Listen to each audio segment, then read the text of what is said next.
Hello, hello, welcome to another DCU Daily and all that fun stuff. We are going to be getting into a lot. Now, I mean a lot of new stuff. Thanks, Dan, for all the links. But we are going to be getting into some new trailers and set images. We got some new look at Fallout and Alien Earth, as well as first reactions to Mission Impossible The Final Reckoning, and they seem to be very mixed. So we'll dive into that. And speaking of movies, we're going to be diving into AMC's price cuts, as well as some reunions, teasers, renewals, tons of fun stuff. We're going to be looking at Con as well. Got a bunch of quick hits, probably going to be an hour-long quick hits in this case. And then, of course, another installment of the new sub-series, Tier List Tuesdays. We're going to be talking about Best Working Directors today. Thank you to Caleb Underwood. I don't know if you're watching just yet, for the long list of names. We used a lot of those, so thank you again for that. And then, of course, we're going to be diving into a lot of DCU news, Peacemaker, apparently something along the lines with The Authority, maybe kind of, sort of, and then, of course, more Superman news. And we will be diving into all of that after our boy Ryan Gosling makes us feel enough. So we're going to dive into that right after this. It doesn't seem to matter what I do. I'm always number two. All right, Mr. I need to paint my abs on to get nominated. You don't see Robert Downey doing that. You're kidding. You're kidding. I can't open the envelope without the... Warner Brothers is heading back into the Matrix with a new movie in the works. Wonder what other surprises are in store. I want to be Bruce Wayne. I like that. You're gonna love me. There's the shot right there. That. Okay, we don't need to see chorus. Right there. You look ridiculous. Well, not no more, he don't. What, dude? I can barely understand you. Your accent's insane. What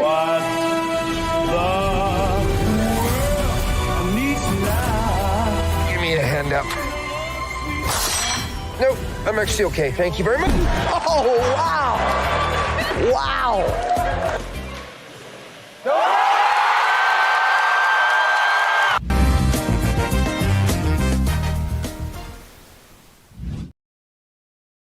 Welcome back. Welcome to the show. I'm John. Very nice to see all of you. We're going to be getting into a whole bunch of news, whole bunch of quick hits, all the fun stuff.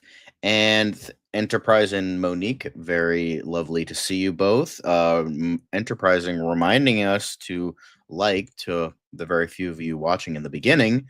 But before we get into that, I have a special guest. Not really special, but Dan is here. Hi, Dan. Hi. Hello. How you doing, buddy? I'm doing great. What happened there? Okay. All right. We're both at the wheel and things are going wild.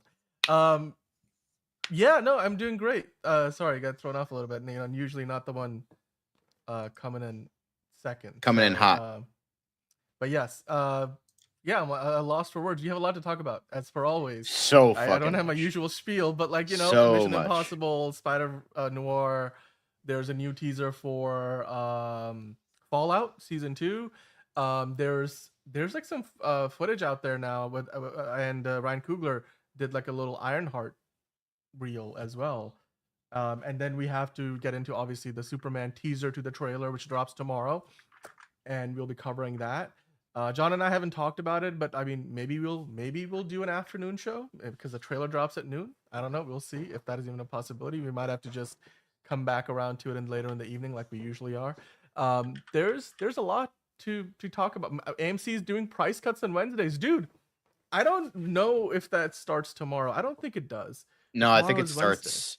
like in So- June or July, because when they said so the we'll summer talk about blockbuster that, and I'm season. excited for that part because I mean obviously they do discount Tuesdays and they've been doing those special And matinee price prices screenings. as well. Matinee price. I actually saw Thunderbolts in a matinee pricing. I was like one of 5 people in the theater, so it was pretty quiet.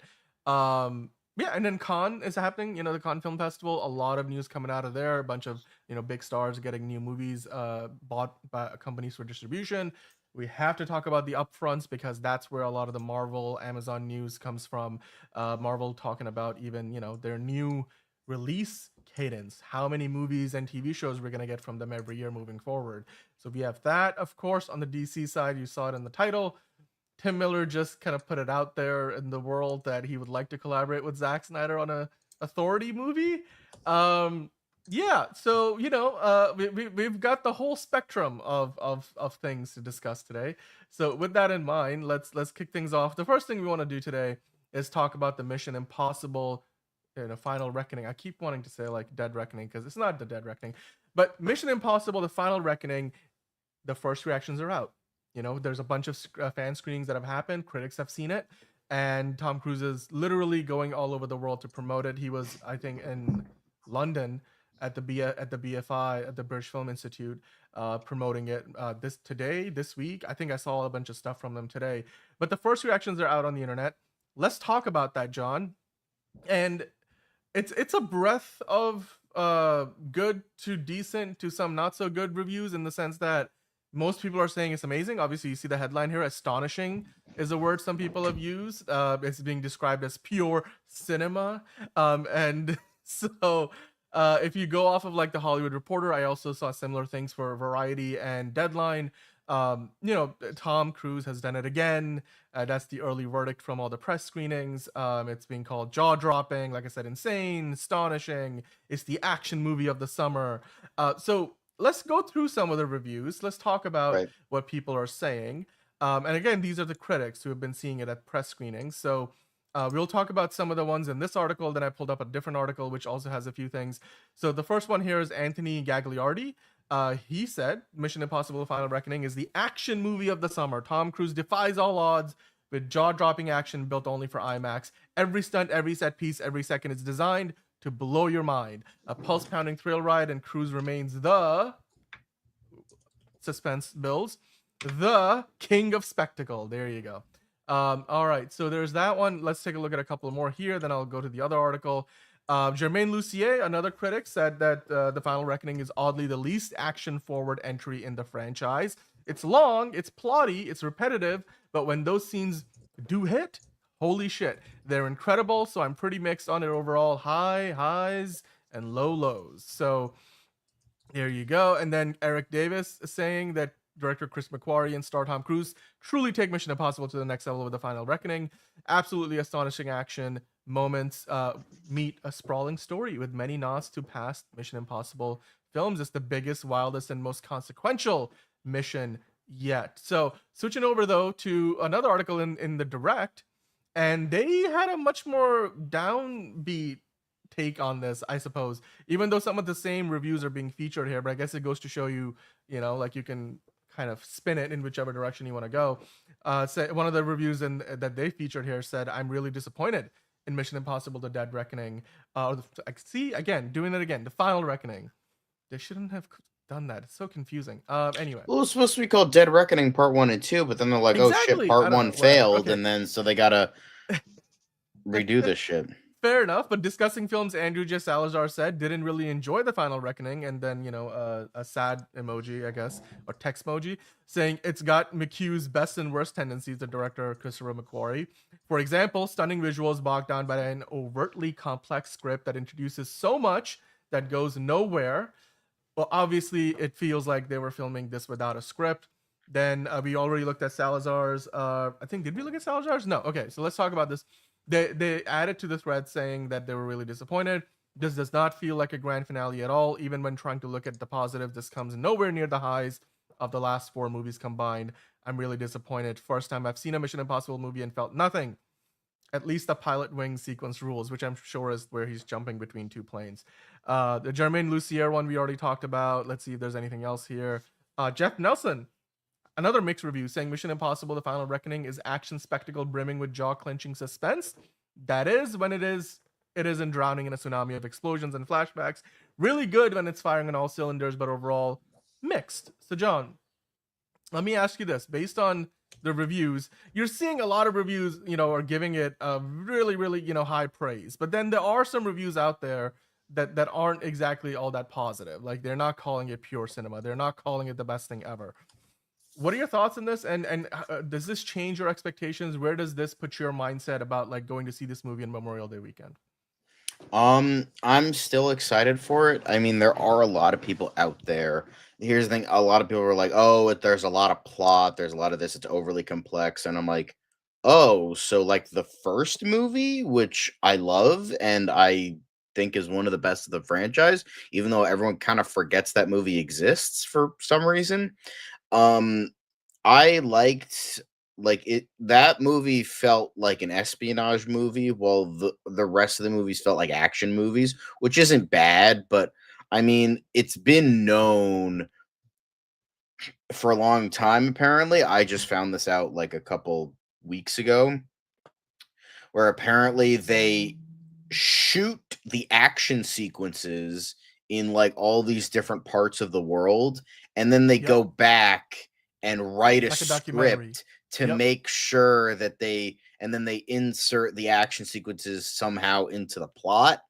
And then, so I guess in this case, it just didn't work, or people are just not a fan of the idea of it being more spy and espionage than action. I hope the latter because I do really like the espionage angle of the first one, and it would be really interesting to see that come full circle with the last movie feeling like a true espionage movie rather than an action movie.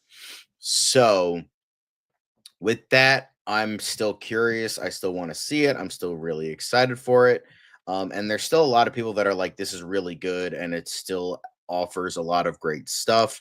But maybe it's just like they made it a little bit too long, trying too hard to make it like the biggest thing ever. And, they had to make it almost 3 hours, all that shit. So, whatever it is, I hope it's I'm still excited. I'm still excited. I still got my tickets. So Yeah, John, you want to shout out the folks in the chat? We've got a lot of you guys yes. in there right now. Yes. Antonio was saying hit the like button before, but figure drawing came in. Manos, Caleb, Honk Amigos, Elite Easy E, Kevin Davis, TC24. Thank you all for joining us. Of Max from MI1, the White Widow's mom. I mean, I don't think it's a flashback. TC24 is here as well. I'd like to hear from you guys. What do you guys think? Monique saying I think Hannah Waddingham is playing a flashback version of Max from Mission Impossible 1, the White Yeah. Widow's mom. Interesting. But she looked really young in the first, not really young, but like middle age in the first movie. While Hannah Waddingham looks like she's like 60, and I know She she's looks like in her younger than that. 40s, Come on but she now. looks like she's in her 60s, and she looks too old. So she might be playing the current version. I don't know. Wait, no, she died in the first one. I don't know. Whatever it is. Well, It could be what I cool. was gonna just kind of add to what you were saying, John, the last movie had the same criticism level against it, that it felt too put together, like where they were just kind of disparate action set pieces with whatever story they can come up with to make it make sense. And so the hope was that they were gonna like go back to doing some things more traditionally, because the Christopher McQuarrie era of Mission Impossible, the reason why Tom Cruise and him, they work together so well is because they have that flexibility. They do kind of make it up as they go. I'm not saying they make up everything as they go. I don't think that would be entirely possible, but they do a lot of that, and like including the train sequence in the last one, like the stunts they will plan out meticulously, but how they fit into the story maybe not as much. So that's one thing that people were hoping there would be less of in this one, but it seems like their approach has been largely the same. I mean, Rebecca Ferguson famously has said, like, she left the franchise because the process based for this movie franchise is kind of like you go on set, you're doing a bunch of action, you're being very well trained to do all the action, but then you're kind of just waiting till they need you, and then they're writing script changes along the way, and they might be filming the movie for a year because you're doing all this training, you're doing all the work, and then you're filming the stunts. Meanwhile, she said, in the time I would have spent on this Mission Impossible movie, she has filmed 2 seasons of Silo and like 2 Dune movies and stuff. So I understand, from that perspective, like it's taxing. Maybe the approach, they've kind of hit their limits with the quality that they can achieve. Maybe that's potentially a problem. A lot of people still calling it pure cinema astonishing. Like it's not like everybody hated it. Let's be honest. Like the majority of the reviews seem to be positive. There are early reactions though, so when the full reviews come out, usually early reactions tend to be more positive than negative. So maybe once the other reviews get, like the full reviews come out and the review embargo lifts, that's gonna be more telling. Like every DC movie saying it's the best one since The Dark Knight, and then it comes out, and then it's like, oh, that's actually kind of dog shit. Yeah. Well, I mean, figure drawing though, in kind of in the same line as a lot of people potentially saying, "Hey, we just want to see Tom Cruise do crazy shit." That's what at this point, that's what these movies are. I mean, this is already planning to be the final one, so I think they're already stopping making movies. They're heavily promoting it as that. I think the reason why, this has been my theory about it. Tom Cruise is doing a bunch of other movies right now, including a Top Gun Maverick sequel, which is a Paramount thing, but then he's got a lot of projects over at Warner Brothers because he has an office on their lot now. So he's going to be busy for a while. And as I just mentioned, Rebecca Ferguson herself said it takes them like a year or more to film this movie because like these stunts are very involved. Like you got to train first, then you got to do the stunts, and then do like 4 or 5 of these big action set pieces per movie. Most movies might have 1 or 2, and that's all they can really figure out. These movies have like 4 or 5. And you know, you might have an injury. Tom Cruise like breaks his knee, like, you know, or shatters his ankle, like, and boom, and now you're like delayed by a few months. So maybe what they're doing now is they're like, look, this is the end for now. Like internally, they might expect there to be more in the future. Like they had, you know, after Mission Impossible 3, a pretty big hiatus between that and 4. Maybe that's what happens here. But I think, you know, at least on the surface, they're marketing it as the last one in case at this point, Tom Cruise being much older, he can't come back and do more. He doesn't want to. At least they have like kind of said this is the end, we're kind of done with this. But I'm sure when we go to see the movie, they'll leave some room for, like, you know, Ethan Hunt to come back and do it all over again. So yeah. Kevin saying Superman will have good reviews and audience just like the Thunderbolts. I do believe Superman will make money on DVD sales and bring in viewership on HBO Max. Yeah, I do think so too. We both agree with you on that.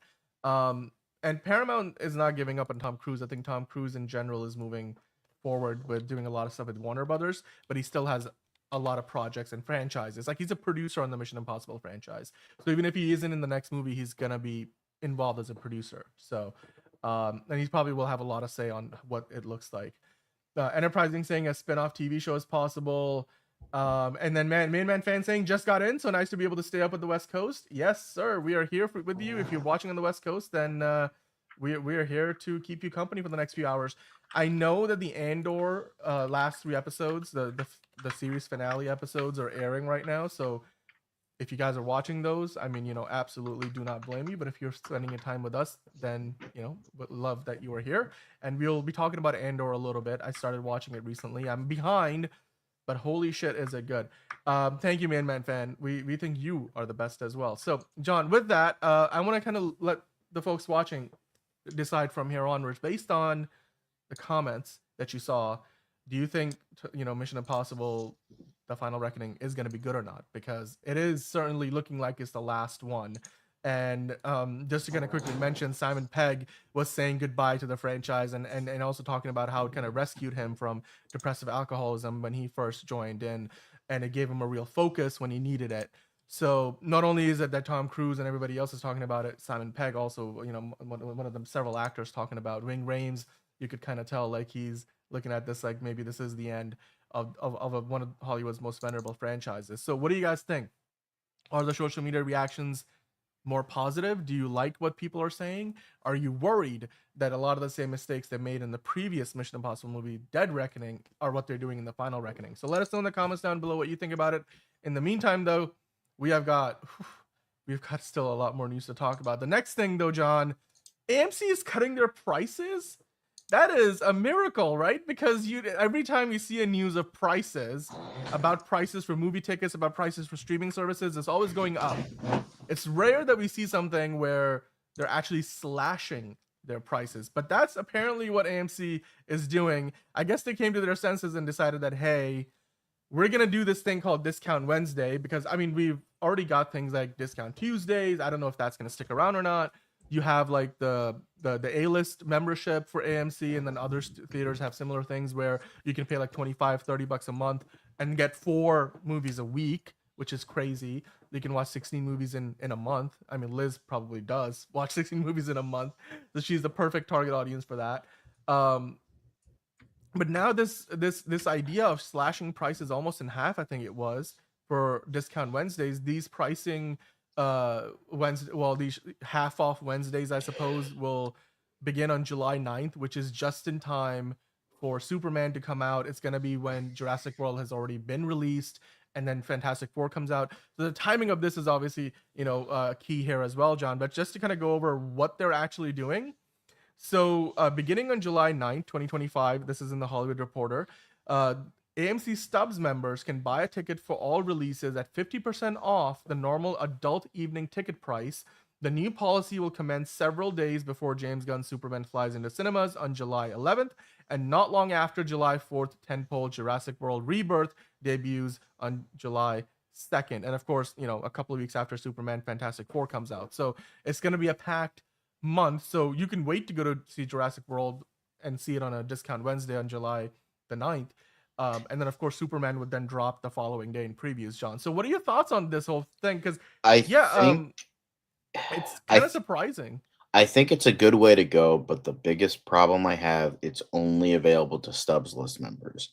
Yes, I'm a Stubs list member, but not a lot of people are Stubs list members. They are just kind of waltzing in, doing whatever, and doing that. Will this maybe get more people to be Stubs list members? Sure.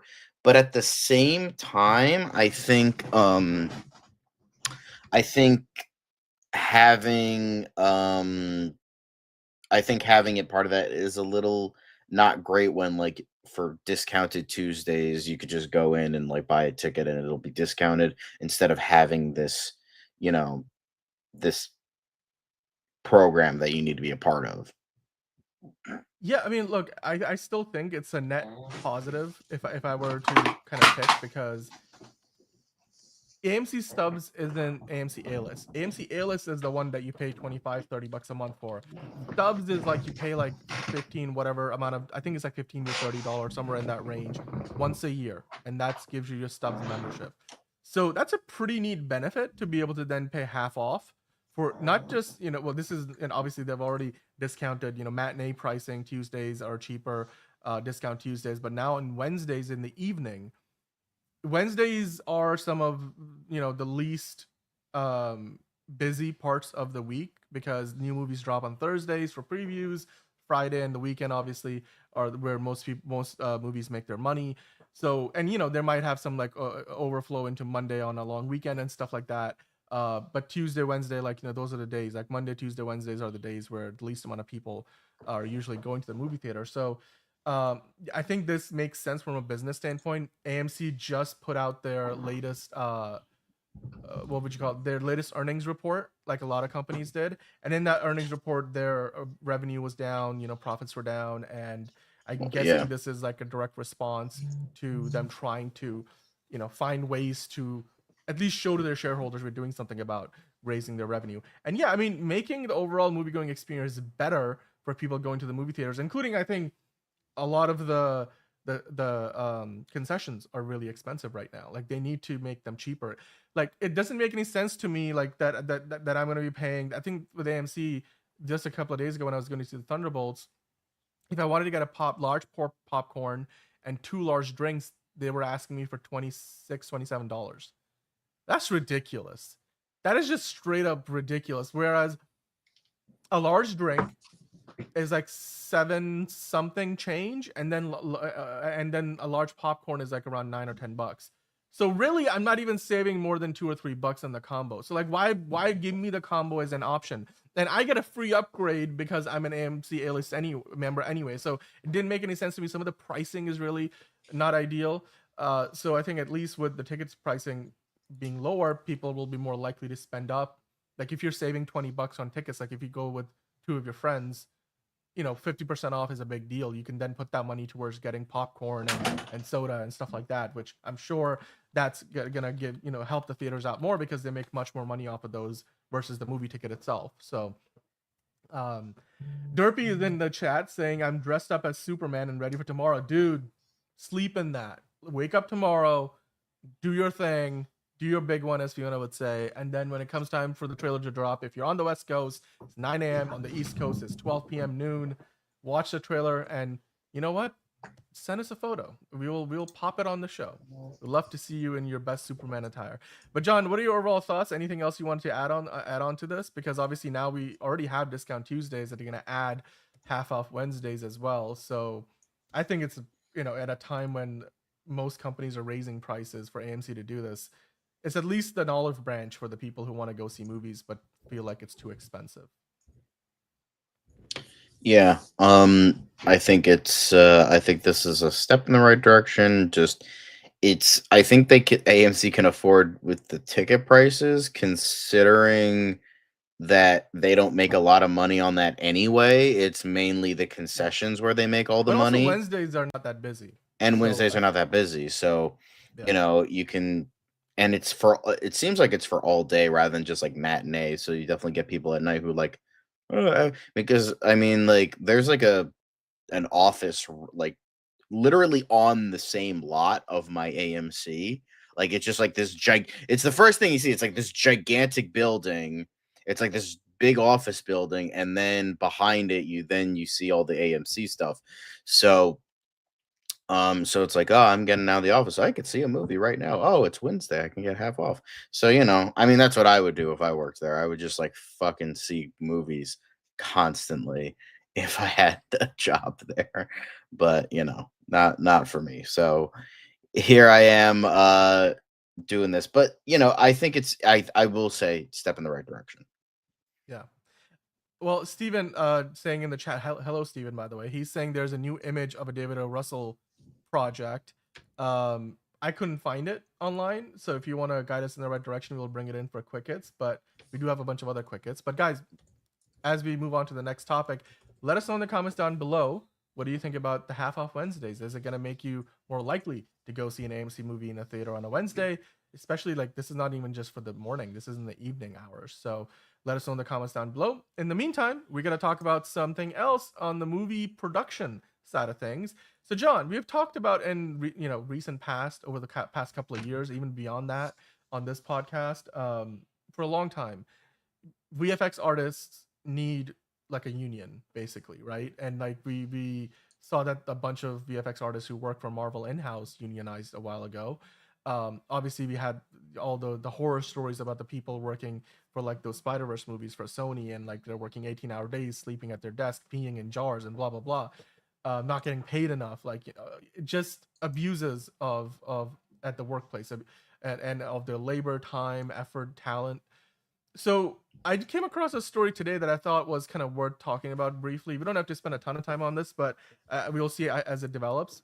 But the headline in Variety says, VFX leaders weigh potential of forming a global trade association and gauge impact of AI on the workforce. Because of course, AI has a huge part to play in the VFX industry, because if you can have a computer algorithm composite like a bunch of shots of, I don't know, Robert Downey Jr.'s Dr. Doom on a green screen with whatever set they're on, that's like hours of work that a VFX artist is not going to have to do. And obviously, studios will always go after the cheaper option as long as like they're not losing quality. But this is what the article says itself, and then we can kind of talk about it briefly, John. And in Variety, they said, asserting that visual effects companies are still abused and taken advantage of, industry luminary Scott Ross, whose 4 decades in the industry included co-founding Digital Domain, which is a pretty big VFX company, and serving as an executive at George Lucas's company, including ILM, warned, if it's not changed, we'll continue to see companies go out of business and creative, wonderful people go unemployed. We have talked about this. Multiple VFX houses have gone out of business in the last few years. There's a famous example of one, like they won a Best VFX Oscar and then went out of business the next day. That we have discussed this even in the last year. I think we had 2 stories about studios that went out of business, and they were doing work as recent as movies that came out months ago. Ross, though, continued on to say that he was direct in sharing his views and potentially forming a global trade association. Of course, Technicolor is like one of the recent big ones. How can Technicolor of all companies, one of the OGs, go out of business? And he also mentioned the elephant in the room, that is AI.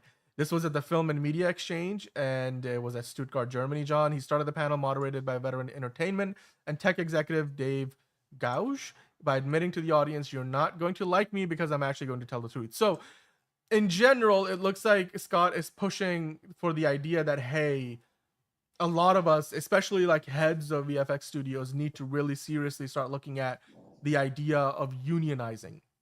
And not just something where like the Marvel VFX artists we talked about a while ago, they kind of like became a part of another union. I forget which one it was. You guys remind me. I mean, was it IATSE, I think, or something like that, where there just became a new chapter of that. Whereas what they're talking about here is a global trade association, maybe like a VFX union that is dedicated to VFX, and it's not just local or a subdivision of another, union. It's its own thing. What are your thoughts on that, John? Because obviously we have seen like Technicolor go out of business recently. A lot of other VFX houses have been struggling, and it's not changing. There's plenty of work to go around, but like obviously penny pinching is happening at every corner, especially with the economy the way it is.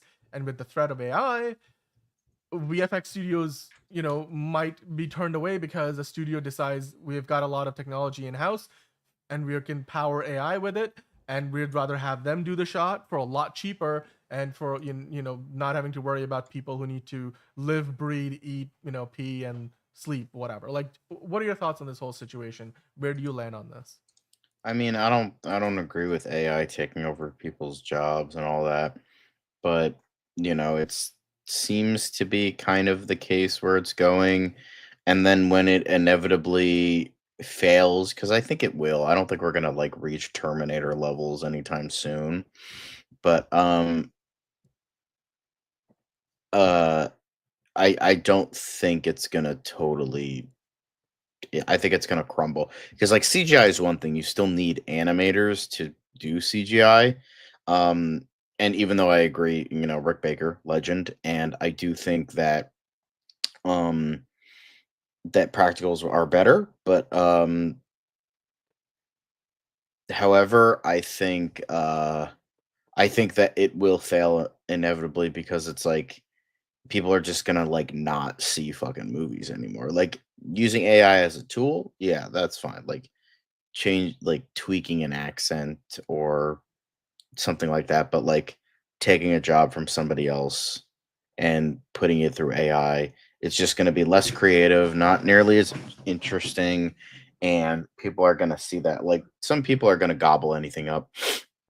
Yes, but they're also the people that will see through this crap and then be like, "Yeah, no, we're not doing this." I mean, movies are already on the down low. It's like doing this would be like not a nail in the coffin because I do think it'll fail, but it would be reaching that point because you're already losing to like anime. Like Gen Z, like rarely go see movies anymore, and so, and I'm assuming it's going to be the same for Gen Alpha and all that stuff. Um, where it's just like the generation of iPad kids are growing up and they can get all of this stuff for free. So what all of this stuff that's almost better than some movies, they can get all of that for free. Why would I go to a movie and spend money on gas, spend like 2 hours of my time when I can watch an engaging short for 3 minutes for free? So, Well, I understand your concern, and I mean, you're very pragmatic about how things have gone recently.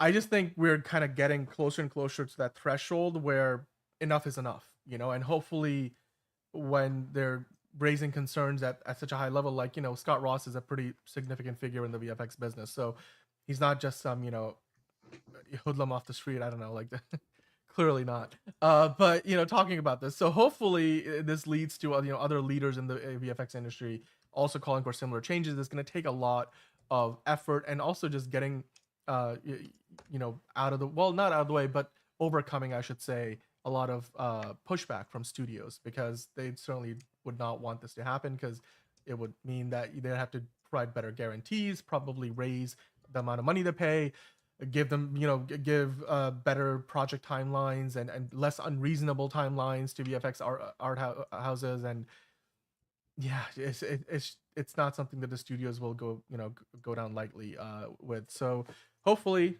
this leads to a VFX union. I think is long overdue. Let us know in the comments down below what you guys think about that. In the meantime, now we have to talk about the upfronts. So we mentioned yesterday the upfronts are happening in New York this week. James Gunn is in New York actually as part of that, and a bunch of other executives like Bob Iger and Jimmy Pitaro for ESPN. We're going to talk about that later on in the show, but we have a bunch of news from the upfronts. So today I just wanted to do a bit of a roundup, John. So let's dive into a few of the stories. We don't have to necessarily spend a ton of time on each one, but there are a couple of things that I feel like we should talk about in detail. So the first thing that I wanted to open up is the FX announcements. So of course the upfronts are designed to sell ads or ad space to advertisers. Literally studios telling advertisers, this is what we have coming up, kind of like CinemaCon, except for television mostly. So there is some attachment to movies, but it's mostly for TV. And they basically announced like, hey, we have got all these shows on our list.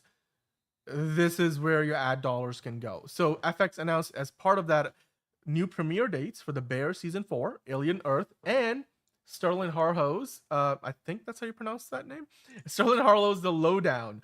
We do have some new look photos, our first photos from official photos, that is, because we've seen some like little itty bitty video pieces and some teasers and ads, but now we have some like really cool photos of all the characters and some of the locations of the Alien Earth show as well. But before we get to Alien Earth's proper, I wanted to talk about the other shows too. The Bear season 4 will drop on Hulu in its entirety, not weekly, but in its entirety on Wednesday, June the 25th. It's going to start at 8 p.m. so you can then binge it all at once. This is, of course, a holdover from the FX and Hulu days that they talk about. Internationally, it's going to be entirely on Disney Plus. I think FX and Hulu is not really a thing anymore. They've kind of changed up the branding behind it. Because it's sort of like it's an FX produced show that's on Hulu. It's not. It used to be that it would debut first on Hulu and then go to FX. So anyway, minor details. Alien Earth will premiere, now we know, on August 12th. That's a Tuesday. It's going to come out with a 2-episode premiere. It's going to be available to stream on Hulu at 8 p.m. and it's going to air on FX at 8 p.m. So regardless of whether you watch it on cable, YouTube TV, whatever, or on Disney Plus worldwide, or on Hulu in the United States, you will get it at the same time, 8 p.m. It will have an 8-episode season run, and it will premiere 1 episode each following Tuesday. So you get a 2-episode premiere, then for the following 6 weeks you will get new episodes. So there we go. The Lowdown is going to be, I didn't realize Ethan Hawke was in that show. That's going to premiere with 2 episodes on September 23rd. That's a Tuesday at 9 p.m. on FX. The rest of the 8 episodes will premiere 1 at a time the following Tuesdays. So there you go. Now, with that in mind, John, let's kind of quickly talk about Alien Earth, because I know The Bear is good, The Lowdown might be good, but what you care about really is Alien Earth. What do you think about these images? The show we now know comes out on August 12th. It's going to have a 2-episode premiere. Are you excited about this? Did these images I'm still excited. I've been excited. Love the cast. I like how it's a mix of people you know and people you don't know. And I think this is definitely going to be, oh, hey, discount Timothée Chalamet.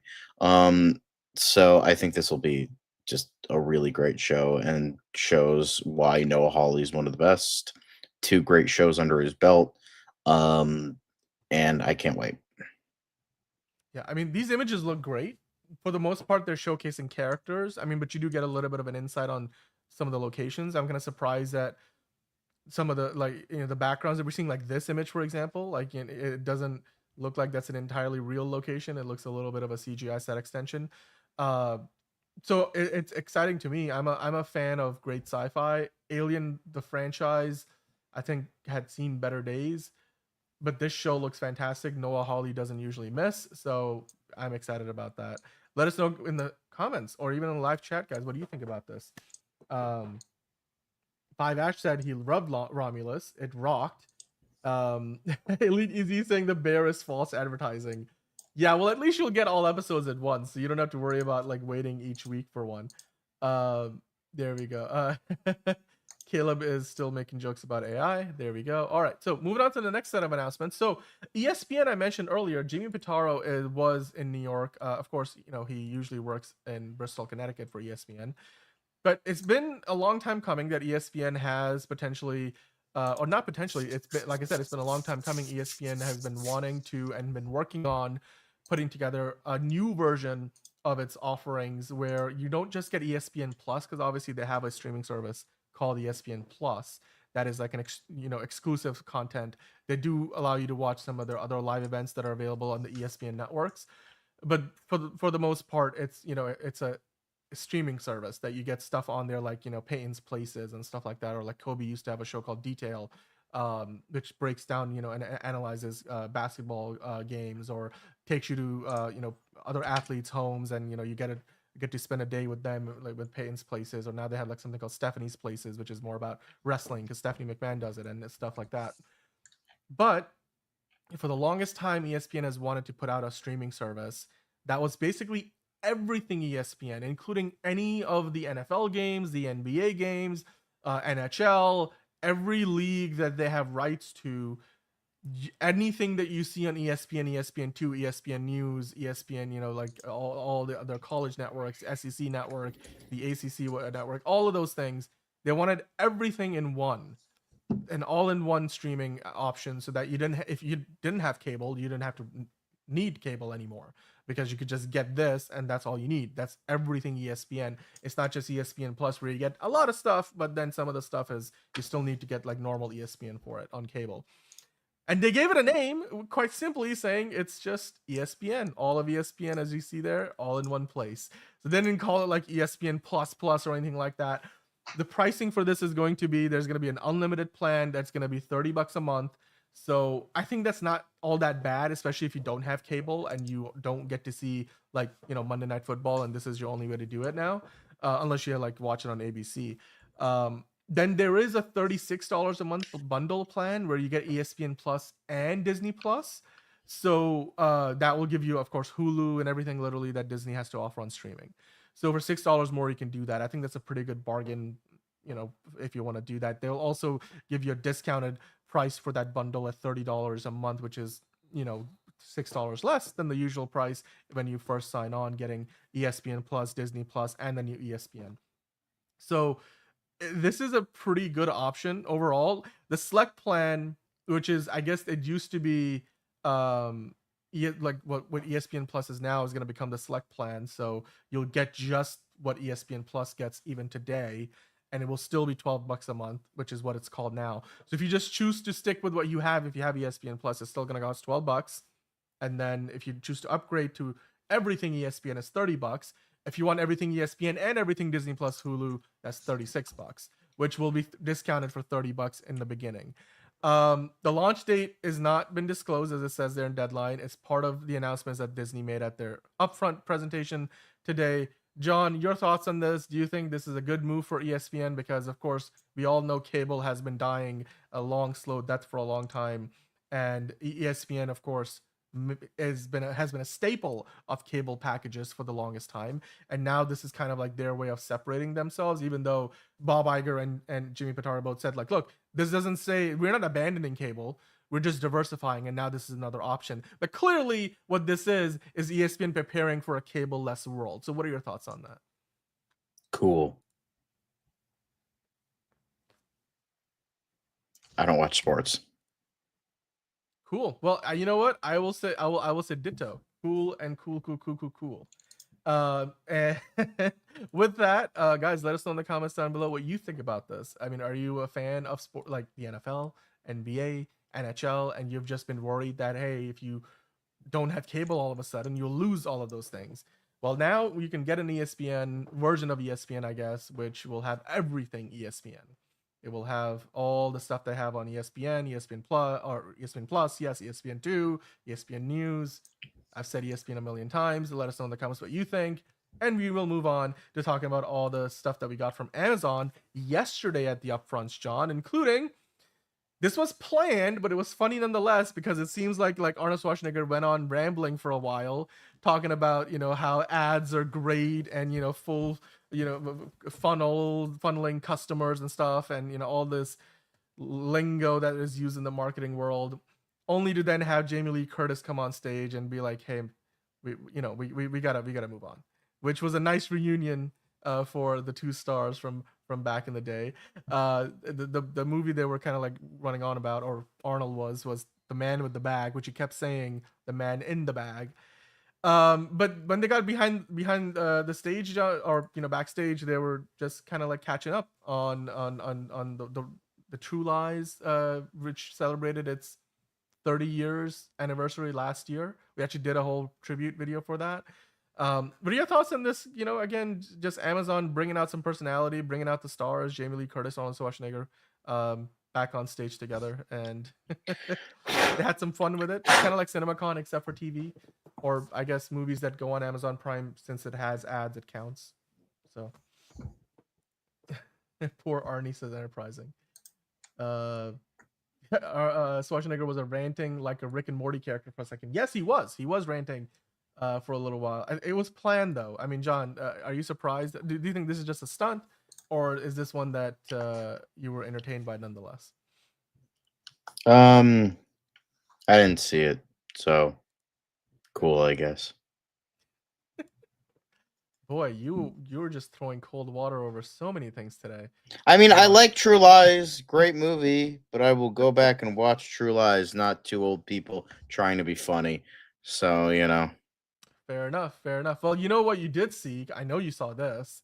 And we kind of talked about the image that came out yesterday. What we didn't discuss was the teaser. Because Spider Noir did put out like this little teaser at the Amazon Upfront presentation. And it looks pretty fantastic to me. This looks amazing, quite frankly, coming 2026. This looks like fucking pure cinema. Like, goddamn. Yeah, it's like Sin City, except it's I mean, not quite. Like, it looks true noir, which that's a whole movie too. But it looks like noir as it can, and it looks true to the premise. It's not trying to cut any corners, at least not in this teaser. What are your thoughts on this, John? Like, are you more and more excited about this? It's like one of those things where it's like, guys, you already had me. You didn't need to go this hard, but like now I'm definitely gonna see it. Like, I mean, the fact that Nick Cage decided to come back in live action form to reprise his animated role in this, even though he's not the guy in the suit. We all know that he's not him in the suit, but the fact that he is coming back, I mean, the man fucking loves comic books. That he is a huge comic book nerd. He was almost gonna play Superman. He played Ghost Rider. He did voice Superman in Teen Titans Go to the Movies. He voiced Spider-Man Noir. He's playing him again here in live action form. So yeah, I think it looks fucking great. I think it looks absolutely great. It looks amazing. Five Ash just calling out everything derivative. Why I'm complaining? John just wasn't excited about certain things. That's okay. We can all choose to love some things, and some things just don't click with us. That's all right. Why did it burn? Why did it burn? Says Caleb. Well, I got that reference. What else do we have in the chat? Steven asking Bridget, who's that? Is she new? Oh, okay. So Steven, Bridget was on the show quite often actually over the past year, and then she's been not on the show for a little while. So I don't know how long you've been watching us, but so if you rewind back into our archives long enough, you'll see Bridget was on the show quite a bit, especially last summer. So she'll be back on Thursday, and then Liz is with us on Friday. So yeah, we're getting in the summer movie season, so we're bringing new and returning voices back into the fold. So I'm excited for that. But John, are you excited for Fallout Season 2? Because we know it's coming out soon, December 2025. They didn't give us an exact date in December, but they also renewed it for Season 3. Not only that, but now we have a teaser for it. Yesterday we talked about the renewal, but they did put out a teaser at the upfront. The footage is online. What did you think about it? Walter Goggins right there, of course, front and center. It looks great to me. What are your thoughts on it? I don't watch the show. I heard kind of mixed to negative things at first, so I didn't bother watching it, but then it turned out to be actually really good. So you had this whole teaser. It was essentially just a clip of like advertising and essentially teasing the kind of not loose adaptation, but like the setting of Fallout New Vegas, which is like a huge like fan favorite among many Fallout fans, claim it's like one of, if not the best Fallout game of all time.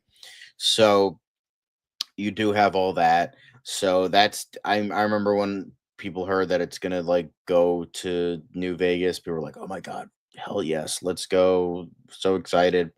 And it's nice to see that a fandom gets a good video game adaptation show, because God knows it ain't Halo, and from the looks of The Last of Us, ain't it either. So yeah.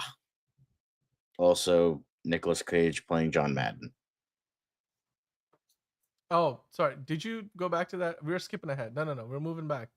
Where were we? We were here. Sorry. There's Yeah. a reason why I was not on that. But sorry, I'm back. Talking about that later. I was just pulling that up because I found the photo that Steven was talking about. But yeah, I mean, Fallout looks great. Season 1 was very well reviewed. So I'm looking forward to seeing what to do with the next season, and it's gonna be out months from now. What is that, like 6-7 months away, depending on what part of December they release it. I have a feeling it's probably going to be in the first part of the month, because the closer you get to the holidays, not as many people are watching TV. But let us know in the chat, what did you think about all the announcements from the upfronts today and yesterday? We'll continue to follow as other companies and studios are doing their presentations, and other release timelines come out and more details. We have some Marvel stuff coming up later in the show.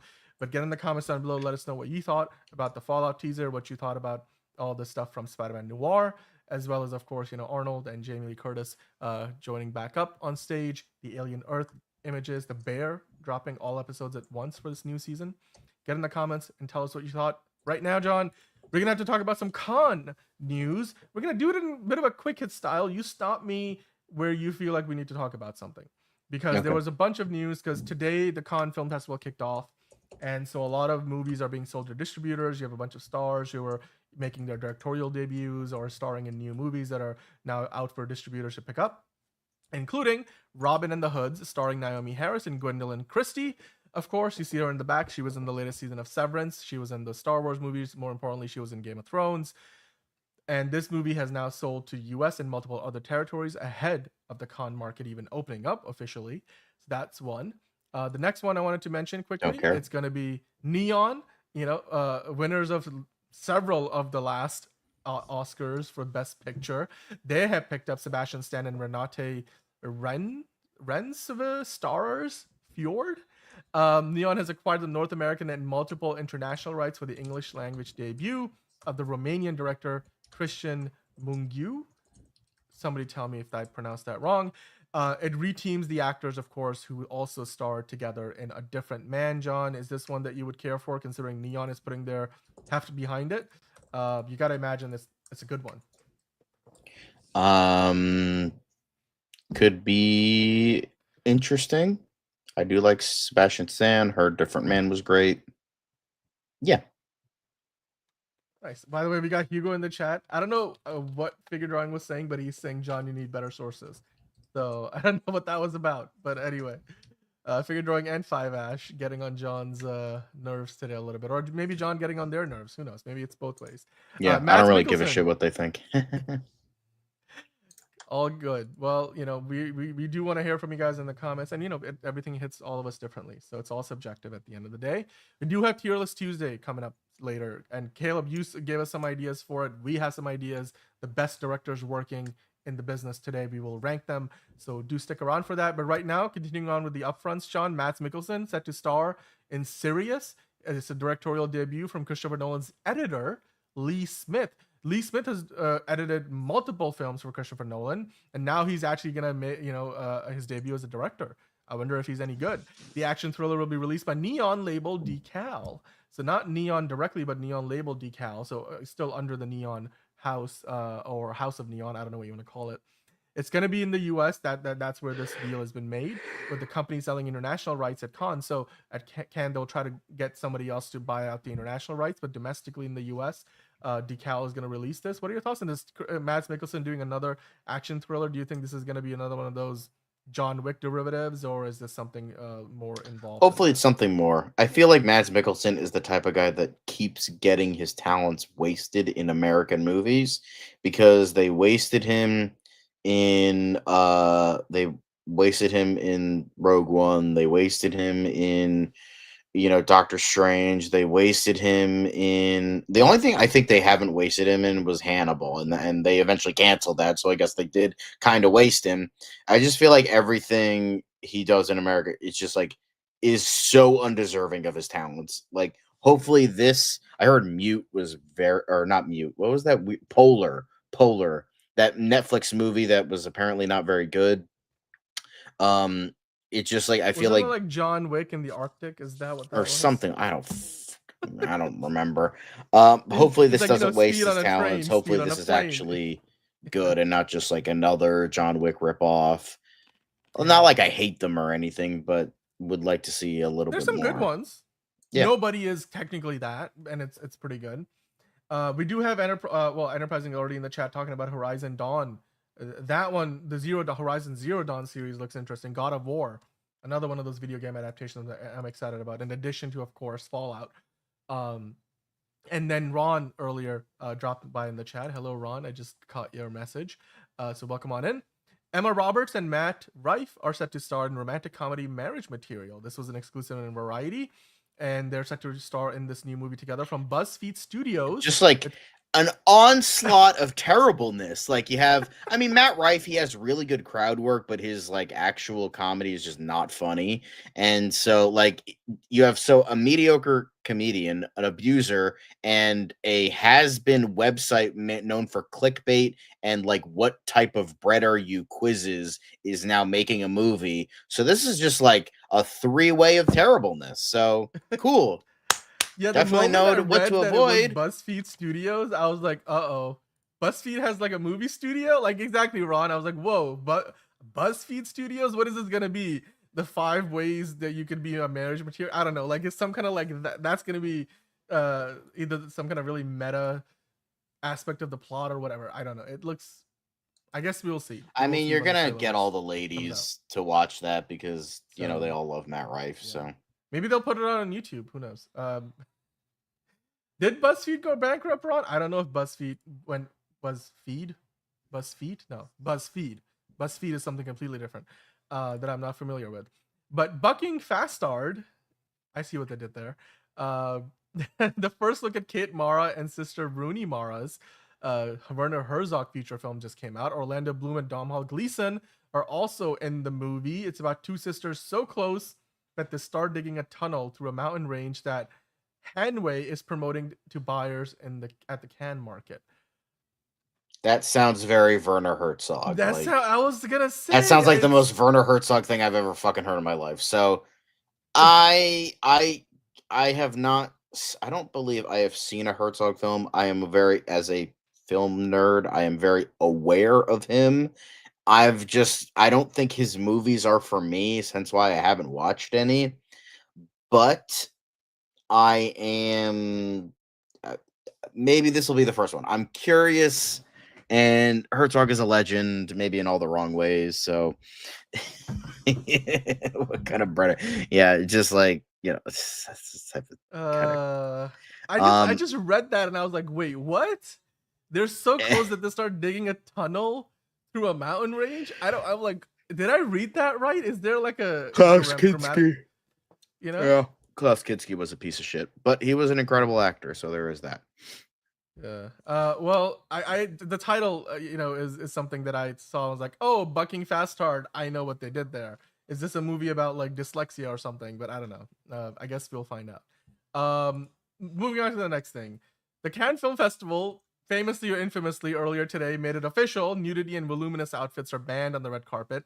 A representative from the festival told The Hollywood Reporter that festival's official charter was just updated to reflect certain rules that have long been in effect. And the aim is not to regulate attire per se, but to prohibit full nudity on the carpet, which I suppose is something they had to actually specify considering what has happened in recent times. I'm sure you guys know the examples. We don't have to point them out, but yeah, I guess they're like, just put on some clothing. Yeah, there you go. Enterprising says what we all are thinking. Thanks, Kanye. Exactly. There you go.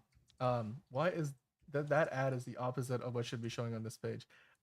Anyway, John, your thoughts on this? Are you surprised that they actually had to, codify this rule since I guess people will go It's there? just like, I find it to be so funny. It's like, how bad does it have to be that you offend the French? Like, these are the people that fucking released Cuties, and blue is the warmest color, and they're offended by nudity from Americans? Jesus Christ. I mean, yeah, no, right? Like it's French. It's like you think they would be totally okay with that stuff, but I don't know. I guess pretty much they have enterprising. rules. Thanks, Kanye. Thanks. I was like, that's what everybody's thinking, and Enterprising just said it out loud.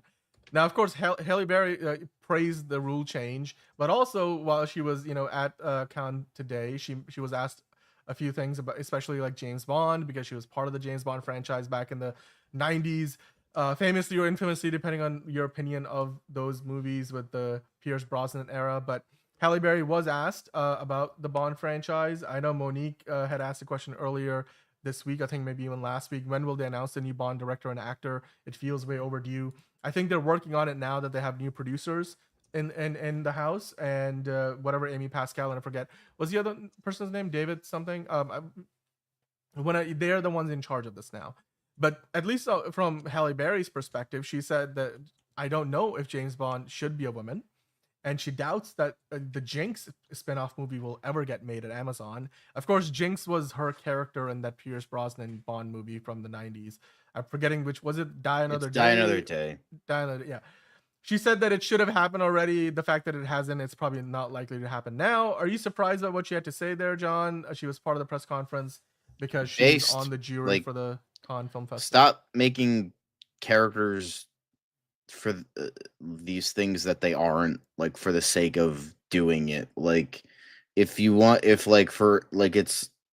how it is for like Jeffrey Wright as Commissioner Gordon. Like, after seeing that movie, I was like, yeah, Matt Reeves didn't choose him because he's like, oh, look, a black guy playing a white character. He chose him because he was the best man for the job. Because that is, I will even though I didn't love the Batman like a lot of other people did, I will still stand by and say Jeffrey Wright is still the best iteration of Commissioner Gordon we've ever gotten in live action. So, Wait, how did you go on that tangent? I'm sorry. Like, we were talking about James Bond. No, I'm just saying, like, in terms of characters, like, right. I see. Okay, I see that what are you mean. playing, Jeffrey Wright was in the like, Bond. oh, movies. make it Jane Bond, make it this, not to like Yep. do something interesting with it, or like do it like creatively. They're doing it because it's like, well, yeah, I'm sick of these fucking characters that I don't like, but I don't even watch them anyway, so I'm gonna complain anyway. It's like, how about shut up? If you don't watch them, shut up, because no Bond fan I know wants this. And it's a shame that all these actresses have to keep saying the thing over and over again. It's like, this is not the character. He's not a woman. Shut up. Stop. Like, I don't get like this thing of like something. Sometimes it can work. Sometimes, and James Bond is just not that. He's like, oh, he's a terrible character. It's like, yeah, James Bond is an anti-hero. He's supposed to be a piece of shit. It's supposed to be almost like borderline satire, that Ian Fleming was making fun of the old, like, Cold War relics of characters like this, and it worked. So he works as an old traditional character. And I mean, they did have Lashana Lynch play like a female 007 in the last. Yeah, I don't mind like 007 because that's a code name, but as like making it Jane Bond, fuck off. Like, please just go to hell. Like, if you genuinely think that, you're not a James Bond fan. I'm sorry, no James Bond fan wants that. I think certainly Halle Berry obviously feels the same, and yeah, I don't think we're getting a Jinx movie this late in the game. If they wanted to do that, they should have done it 20 years ago. But guys, let us know in the comments down below what you thought about all the Cannes headlines from today.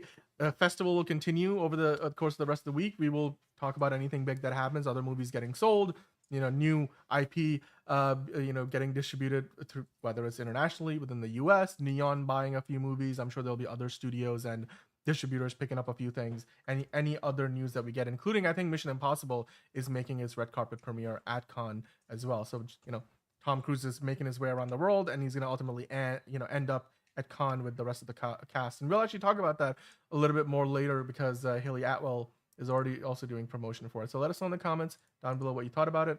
Right now, we're going to wrap up the news part of the show, but we will move on to the quicker news part of the show, the quick hits, as we like to call them. So let me find that music there, and we're going to hit that Bossa Nova elevator music and dive into the quick hits. We have a lot of them to talk about. So, John, I'm going to ask you to keep your answers really, really short, unless you want to go on a rant, in which case I will play you off with music. So let's talk about it.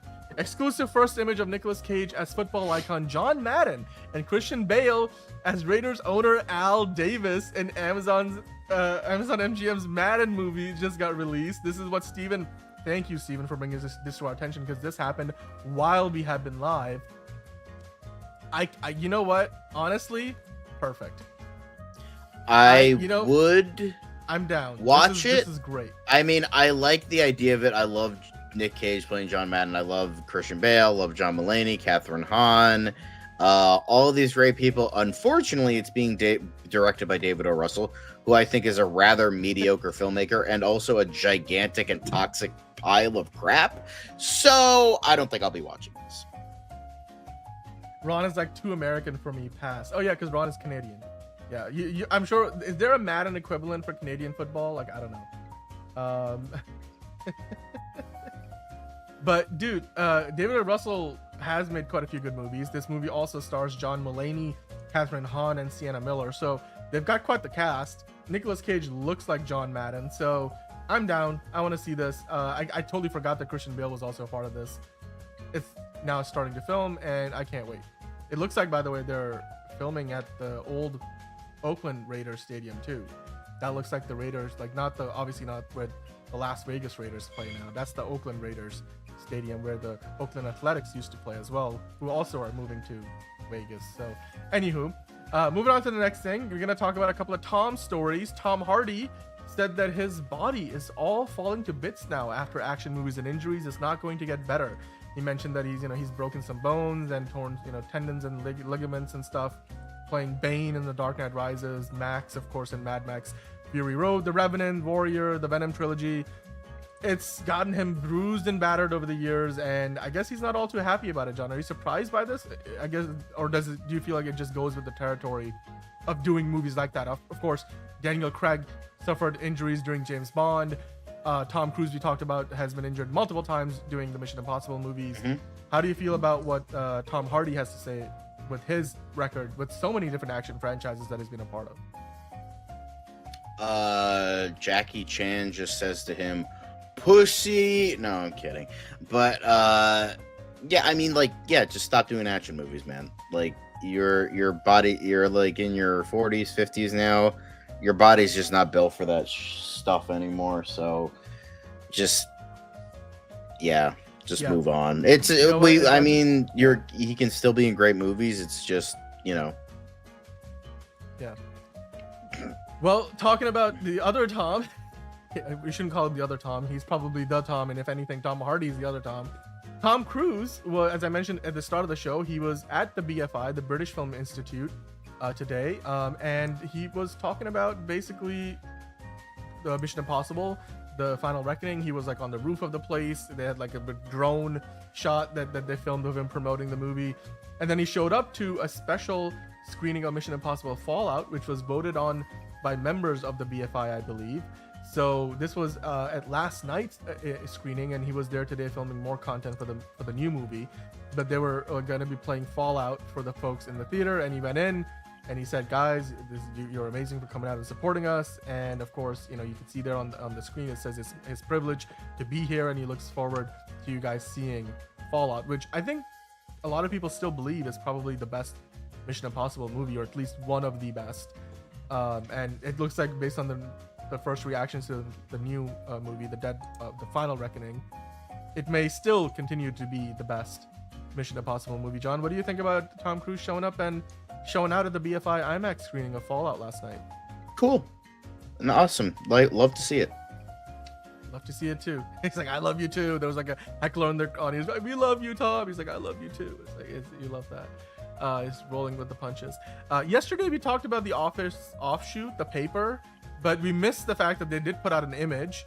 The premiere for the show is in September, and they did drop this image. And you know what? I like to call your attention to that man right there behind the screen. That, of course, is Oscar.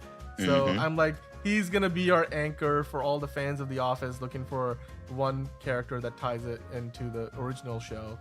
He's in there, of course, with a number of Domhnall Gleeson, of course, in the center. Your thoughts on this show? Is this one that you would watch or no? Probably not, but I mean, I do like some of the cast. Maybe I'll like catch the first few episodes, and if it interests me, I'll keep watching. If it doesn't, then I won't. Fair enough. Hugo Millie saying Tom Cruise doesn't feel like a real human to me. Well, to most of us, you know. And Monique saying Tom Cruise does pressers like no one else. And Five Ash saying, dude, Tom is cool as shit, man. Well, that's a very Five Ash thing to say.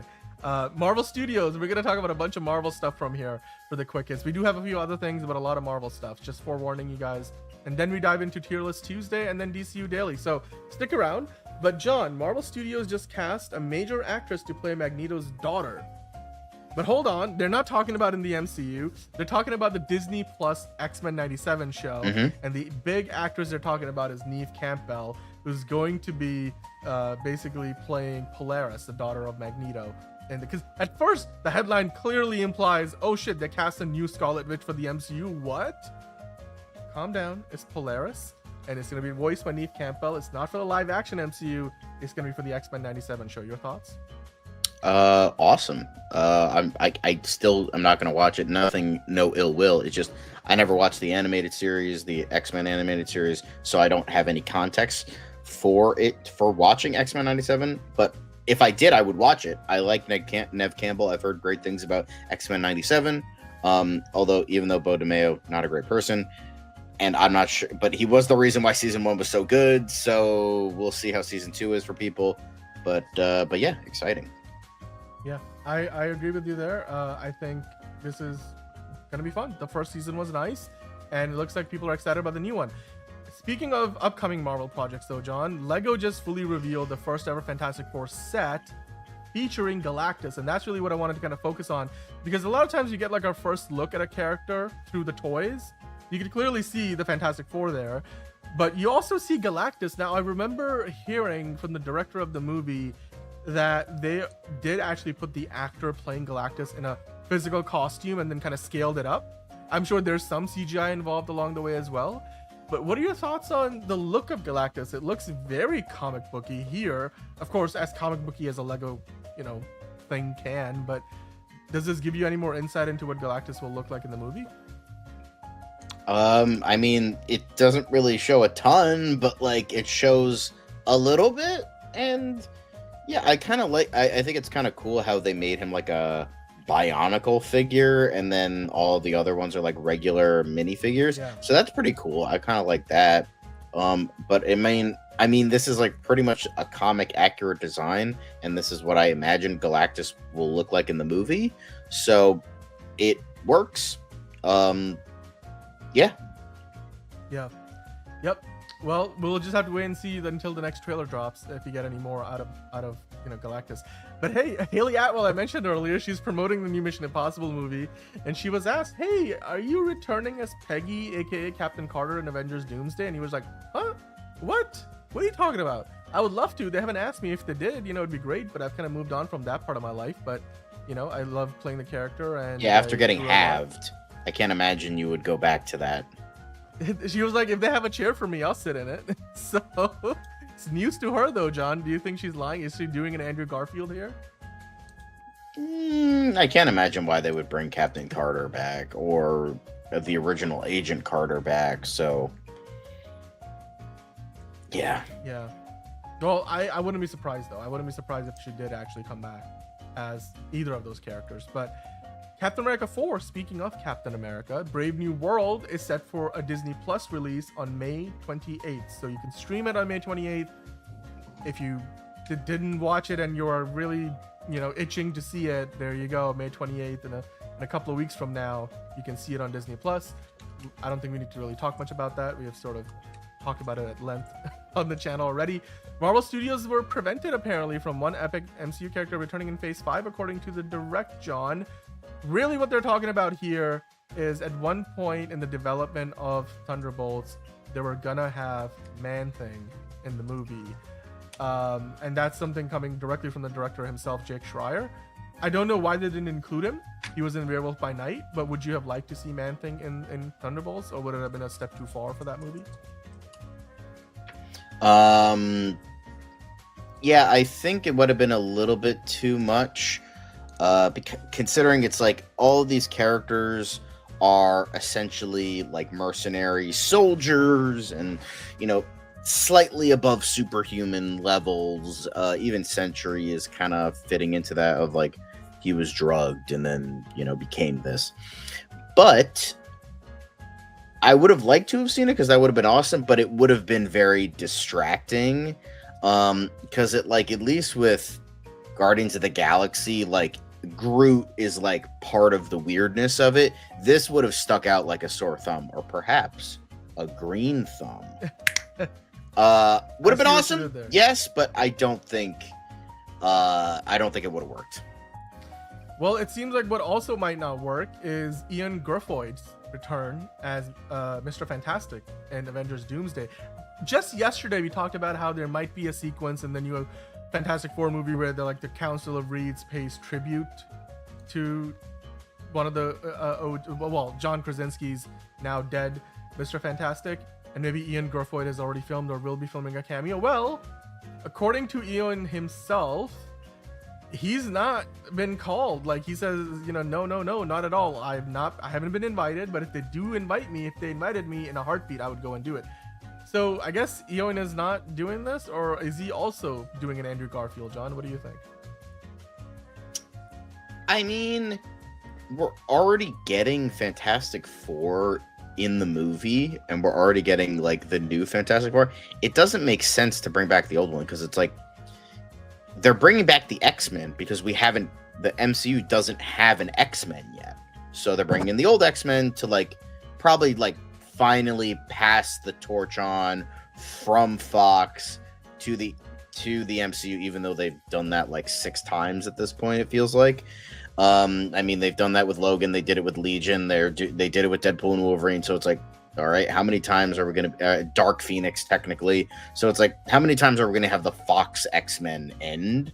But this seems like it's gonna be the actual final curtain call of these characters, so that works. It doesn't work to bring back like the Fantastic Four when you have a Fantastic Four. If the MCU had an X-Men and they were bringing back the X-Men, that wouldn't make sense.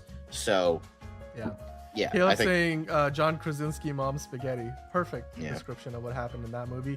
And then Monique also pointing out Chris Evans already did that in Deadpool and Wolverine. I mean, how many times can you play that same card? So for all we know, they're gonna be in Secret Wars anyway. So, but Daredevil Born Again Season 2 star Matthew Lillard has been teasing his MCU role, saying hopefully they will bring him back. He said it's not a big role, John, but and he's trying not to spoil things. He's like, I can't really tell you much, but hopefully they'll bring his character back. So it makes it sound like he's not going to be around for very long, but maybe his character doesn't die off either. What do you think about what Matthew Lillard had to say here? I think this is my prediction. Stiltman. It makes sense. Matthew Lillard does weird, kooky stuff all the time. He was in the, Five Nights at Freddy's movie. He does weird, Scooby-Doo, all that stuff. Hackers. Bro can do great, dramatic, serious stuff, but he also does a lot of kooky stuff. So I would partially agree with that. I think First Class is one of the best. I don't think it's the best.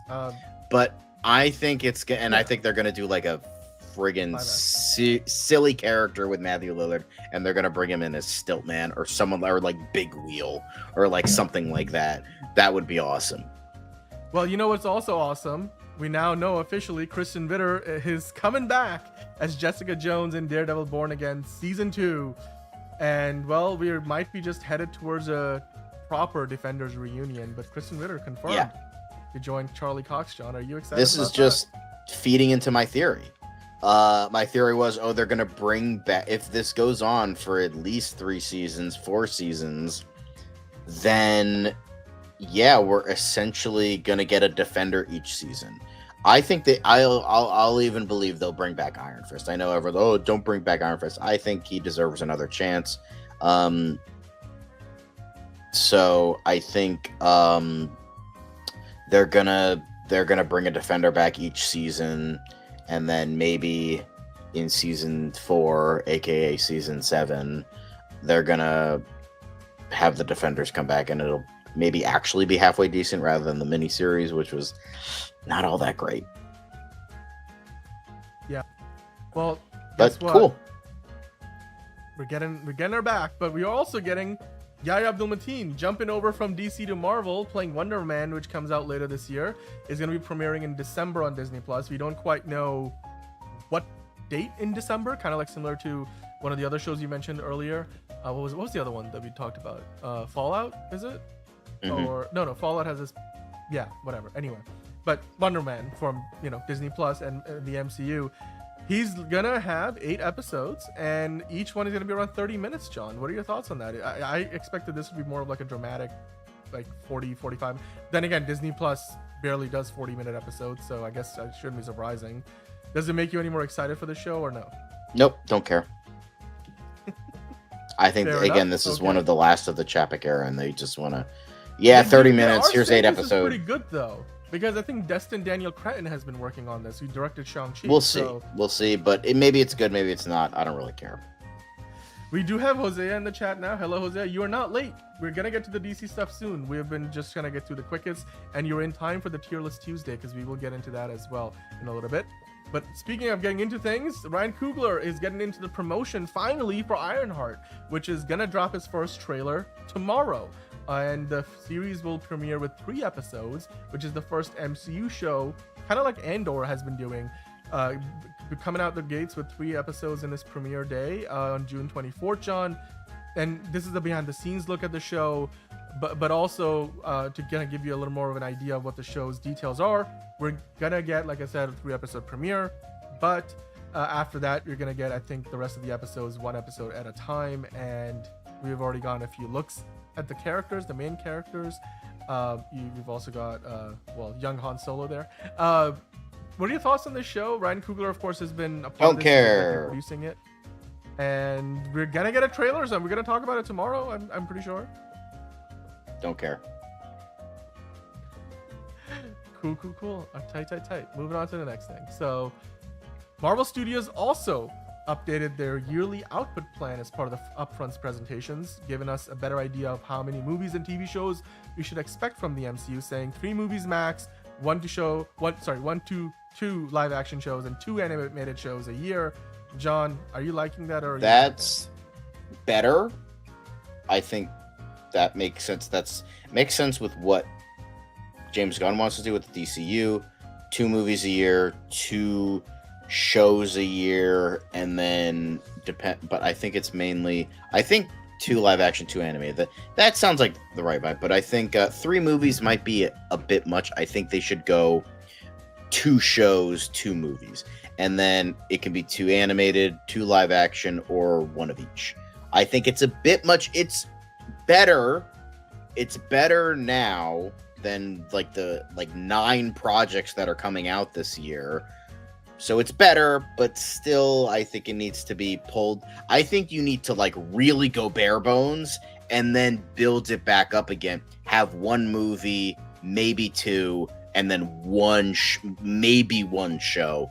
I think this is still a tad too much, but it's better than what we're getting, which is way too much.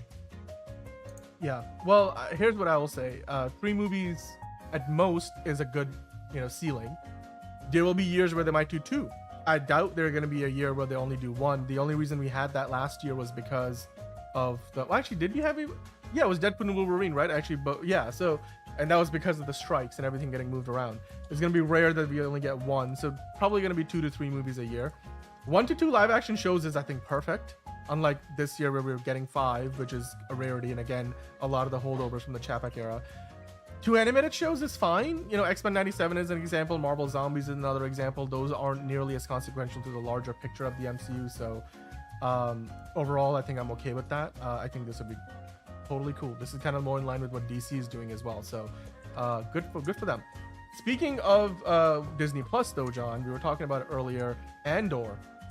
Tonight, as we were talking here, Andor is premiering its series finale, season 2, episodes 10, 11, and 12, as they wrap up the story of Cassian Andor, leading directly into the events of Rogue One. Diego Luna and Tony Gilroy, basically through the show, have completely revolutionized and changed what Star Wars can be. I've been watching it, I'm behind, so I'm gonna need to try to play catch up to finish the whole season by tomorrow. Maybe we can talk about it and I can give you my review. But in one sentence, I will say this show looks as good as anything on HBO, as good as anything on Netflix, as good as anything on Apple TV Plus. It quite frankly, or I guess now that's 2 sentences, it quite frankly felt like watching, I don't know, like the best kind of Star Trek or Battlestar Galactica. Just in a way, it's Star Wars that I've never seen before, I didn't think was possible. And going into tonight's finale episodes, it was holding a 98% certified fresh score on the tomato meter on Rotten Tomatoes, Sean. Have you been convinced to see this show now? Because to me, this is honestly, forget the fact, some people might say this is, you know, the best thing since, you know, the Star Wars of the old, the OG Star Wars, the George Lucas Star Wars. I think this is the best Star Wars anything, period. Star Wars has never been better. I quite frankly don't think it's ever gonna be any better. I hope they somehow change Tony Gilroy's mind to keep him around. What are your thoughts? I think that's cool. I'm glad people like it. I still probably won't watch it, but I'm glad people like it. Andor isn't the kind of show that's gonna like make headlines every day and have the highest viewership, but it's got a loyal following and a lot of people are catching up because they've been hearing the praise. And trust me, this is going to be a show that will hold water for a long time to come, because if you're a fan of Star Wars, you give this a shot, I don't think you will be disappointed. It's still possible you might not like it, but I would say in most cases, I don't think anybody that I've talked to who didn't like the show. A buddy of mine watches it and he said it's pretty boring. He's just not very interested in it. But outside of that, it's pretty much been all positive. Well, Enterprising hasn't watched the finale yet. Well, Enterprising, you and I will both probably be binging it after the show today, so I'm looking forward to it. I ain't your buddy guy. No, I'm just kidding. John, the last quick hit. Nope. Coco. Nope. We're done. Movie in we're the done works. talking about. Nope. We're done. Bye-bye. We're done. Nope. We're done. Bye-bye. Thank you very much. That is the end of the quick hits, guys. Thank you for watching. But that's it. Yeah, but we're gonna move on to DCU Daily. Don't you worry. Don't you worry. We're doing tier list. Oh no, tier list. Sorry, I almost forgot about tier list. So first tier list, then DCU Daily. But yeah, let's do that. Hell yeah, let's go. Anyway, like, comment, subscribe, and click the bell and all that stuff. Awesome. Tier list, guys. Tier list Tuesdays. All right, it's time. This is the second week now. Tier list Tuesday. It's exciting because the idea this week is to do, as it says down there, ranking the best working film directors today. So we can't count directors who are no longer with us. John and I had a bit of confusion prepping for today about that, but we figured it out. Caleb sent us some examples or some ideas, and in fact he suggested this, so we're bringing it to you by popular demand. Last week we talked about the upcoming MCU movies and did a tier list. Now we're doing the best film directors working today. Next week we might do like best directors of all time. But John, which of the directors stands out to you the most, that you're most excited to rank on the list before we get going here? I want it to be a surprise, so I don't want to mention anything right now.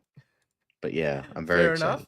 So what I want to do here is I want to put this up on screen, and then what I'll do in the chat here with you guys, so you can take part as well, is send you guys the link, because this tier list is available publicly, so you guys can all join in and vote on this. So it's Mochi's like, bro, shut down Coco Melon so quick. Sorry, man, I got shut down. I tried. Hosea saying Andor is Star Wars for grown-ups. Enjoy it. Yes. and Figure Drawing says it's dope. I agree with you guys. Ron is a little bit behind, but he's catching up on season 2 of Last of Us as well. So keep on keeping on, Ron. But let's talk about the best film directors working today in Hollywood, or I guess in general, because I think we have a pretty diverse list here. John, I want to start with as we did last week. Now you guys can obviously go there on clicking the link that is in the chat. If you're watching live, the link is pinned to the chat, so you can click on it. It's valid for the next hour, so we'll get your votes in, and then we'll look at that at the end of the segment. And we'll see what you guys think. But John is gonna give us his picks, then I'll give you mine, and then we'll look at yours, and then we'll move on. So that's how we're gonna play this game. John, let's start off with the first one. You've got Alex Garland on the far left, so we'll start there. Where do you want to rank him on the list? So Alex Garland has done some really amazing work. My favorite movies from him are Annihilation and Warfare, probably. Although I will say Civil War was also really excellent. However, I was not very impressed by Ex Machina, and I never saw Men, but I heard it was like really artsy, pretentious, bad. So like a man gives birth 4 times for some reason. It's a weird movie. I don't get it, but I love for the most part most of his movies. I would say he's up there. He's really guys, like I don't think it's available in theaters right now anymore, although it is a co-directing effort. Please see Warfare. It's arguably the best movie I've seen all year. So I highly recommend that. So if I were to say, I'd probably say A tier. Like Ex Machina and Men prevent me from putting him in S tier. Okay. So well, next up we've got Bong Joon-ho, Mickey 17, Parasite, the 2 big movies that he's known for. Bong Joon-ho, and then he recently just did Mickey 17. I think for the most part his Korean stuff is better than his American stuff. But I loved Memories of Murder. I loved Mother. Parasite was of course excellent. I've never seen Barking Dogs Never Bite, and I never saw Okja, but I felt that The Host was kind of mediocre a little bit, and Mickey 17 I feel could have been better, but with that I think he's so close to being S tier, but I got to put him in A tier because like I feel like I haven't, like The Host kind of puts him back a little bit for me, but I would put him in A tier. I think he's definitely up there. And he's fantastic, most definitely. And A tier is not bad. I have like a range. Like for me, like S is like 10 out of 10. A is like 8 or 9 out of 10. B is like 6 to 7 out of 10. C is like 4 to 5 out of 10. D is like 2 to 3 out of 10. And then F, which we don't have, it would be like a 1 out of 10. So yeah, so I would definitely put him in A. So far. Yeah. What up, Guillermo del Toro next on the list? Where do we put the legend, the man, the myth, the legend himself, Guillermo del Toro? Yes. Again, I haven't seen every single one of his movies, but I have yet to see a horrible movie from him. Again, I haven't seen Pacific Rim. I haven't seen Hellboy 2. I haven't seen Crimson Peak. The only one of his movies I didn't care for to the point I didn't even finish it was Nightmare Alley. I just couldn't get into it. It was just not like his other work, but I'm still excited for Frankenstein because his Pinocchio film was so excellent. So with that, like, and Nightmare Alley wasn't a bad movie. I just couldn't personally get into it. But with that, I put Del Toro in S tier, most definitely in S tier. Wow, we got the first S tier of the day. All right, okay, let's keep going. We got Steven, freaking GOAT Hall of Famer Spielberg next. I wonder where you're gonna go with him. S. S. You don't even have to, like, he's made some movies like 1941 and maybe some lesser movies as of late, but like it's Steven Spielberg. Anything other than S tier is a crime. So S tier, 100%. Ron agrees with you, saying S tier for sure. Ron, you can always. Are or not always, but like go ahead, click the link in the chat and give us your picks as well. Caleb, Ron, everybody in the chat, Monique, Five Ash, and we'll look at your votes later on as well. Next up, of course, one of the best filmmakers in my opinion. I think actually he's the best filmmaker working today. But this is your ranking, John. So where do you put Christopher Nolan? I'm so caught in between S and A because on the one hand, man directed Oppenheimer, excellent. Dark Knight, excellent. Batman Begins, excellent. Like almost everything he's ever done is excellent. But however, I think Tenet was even really good. However, I wasn't a huge fan of Dunkirk and I wasn't a huge fan of Interstellar. It pretty much his post Dark Knight Rises slump was saved because of Oppenheimer, because I felt Interstellar was okay at best. Dunkirk, it was paced weird and the structure was not good. Tenet I liked, but it was still pretty confusing for no reason. But even though it was a really good conceptual idea, but I still overall liked it. I still thought it was a very good movie, but it was still not as good as some of his other movies. But I haven't seen everything from him. I haven't pretty much seen I haven't seen anything pre-Batman Begins from him, and I haven't seen some of his other great movies like Prestige and Inception. I don't think there was much of him before that. There was The Following, Memento, and Insomnia. Those were his movies before Batman Begins, and with that, like, it's so close to an S tier, but I'm gonna give it an A. I'm gonna give him an A mainly because of Interstellar and Dunkirk. Like those were not as good as they should have been. But Oppenheimer can offset it, right? Like it's close. And the thing is, Dark Knight Rises wasn't amazing either. It was kind of a disappointing finale a little bit. But it's very, very, very, very, very close to S. Maybe if I saw some of his other movies, I would say S. But for now, I give him A tier. But I'm surprised. That's the surprise one. Love Nolan. I think Nolan is an extraordinary filmmaker. I just think like pretty much everything after Inception was just not as good as it should have been, even though they were all relatively okay movies. But it should have been better. I'm still excited for The Odyssey, his O phase now, his O face anyway. But but for Dark Knight, Batman Begins, and Oppenheimer, I think that's like enough to put him in A tier, and his caliber in A tier. So yeah. But with all that, right, well, Denis, boo this man, says Figure Drawing. Denis Villeneuve up next. Where do you want to put Denis Villeneuve, the maker of the Dune trilogy of movies? Yes. Now, as well as Blade Runner, I have not seen as many movies as I want. I haven't seen. I tried watching Enemy. I couldn't finish it. Like it was kind of a what the hell am I watching kind of movie, and I'm like, I don't know if this is for me. I tried. I really wanted to like it, but I just couldn't. Never watched Sicario. Never watched Arrival, but I absolutely frigging adore Blade Runner 2049. I thought Prisoners was absolutely excellent. Dune Part 2 was great. However, Dune brings it down to an A. I think he's an A filmmaker, not quite S for me. And I haven't seen any of his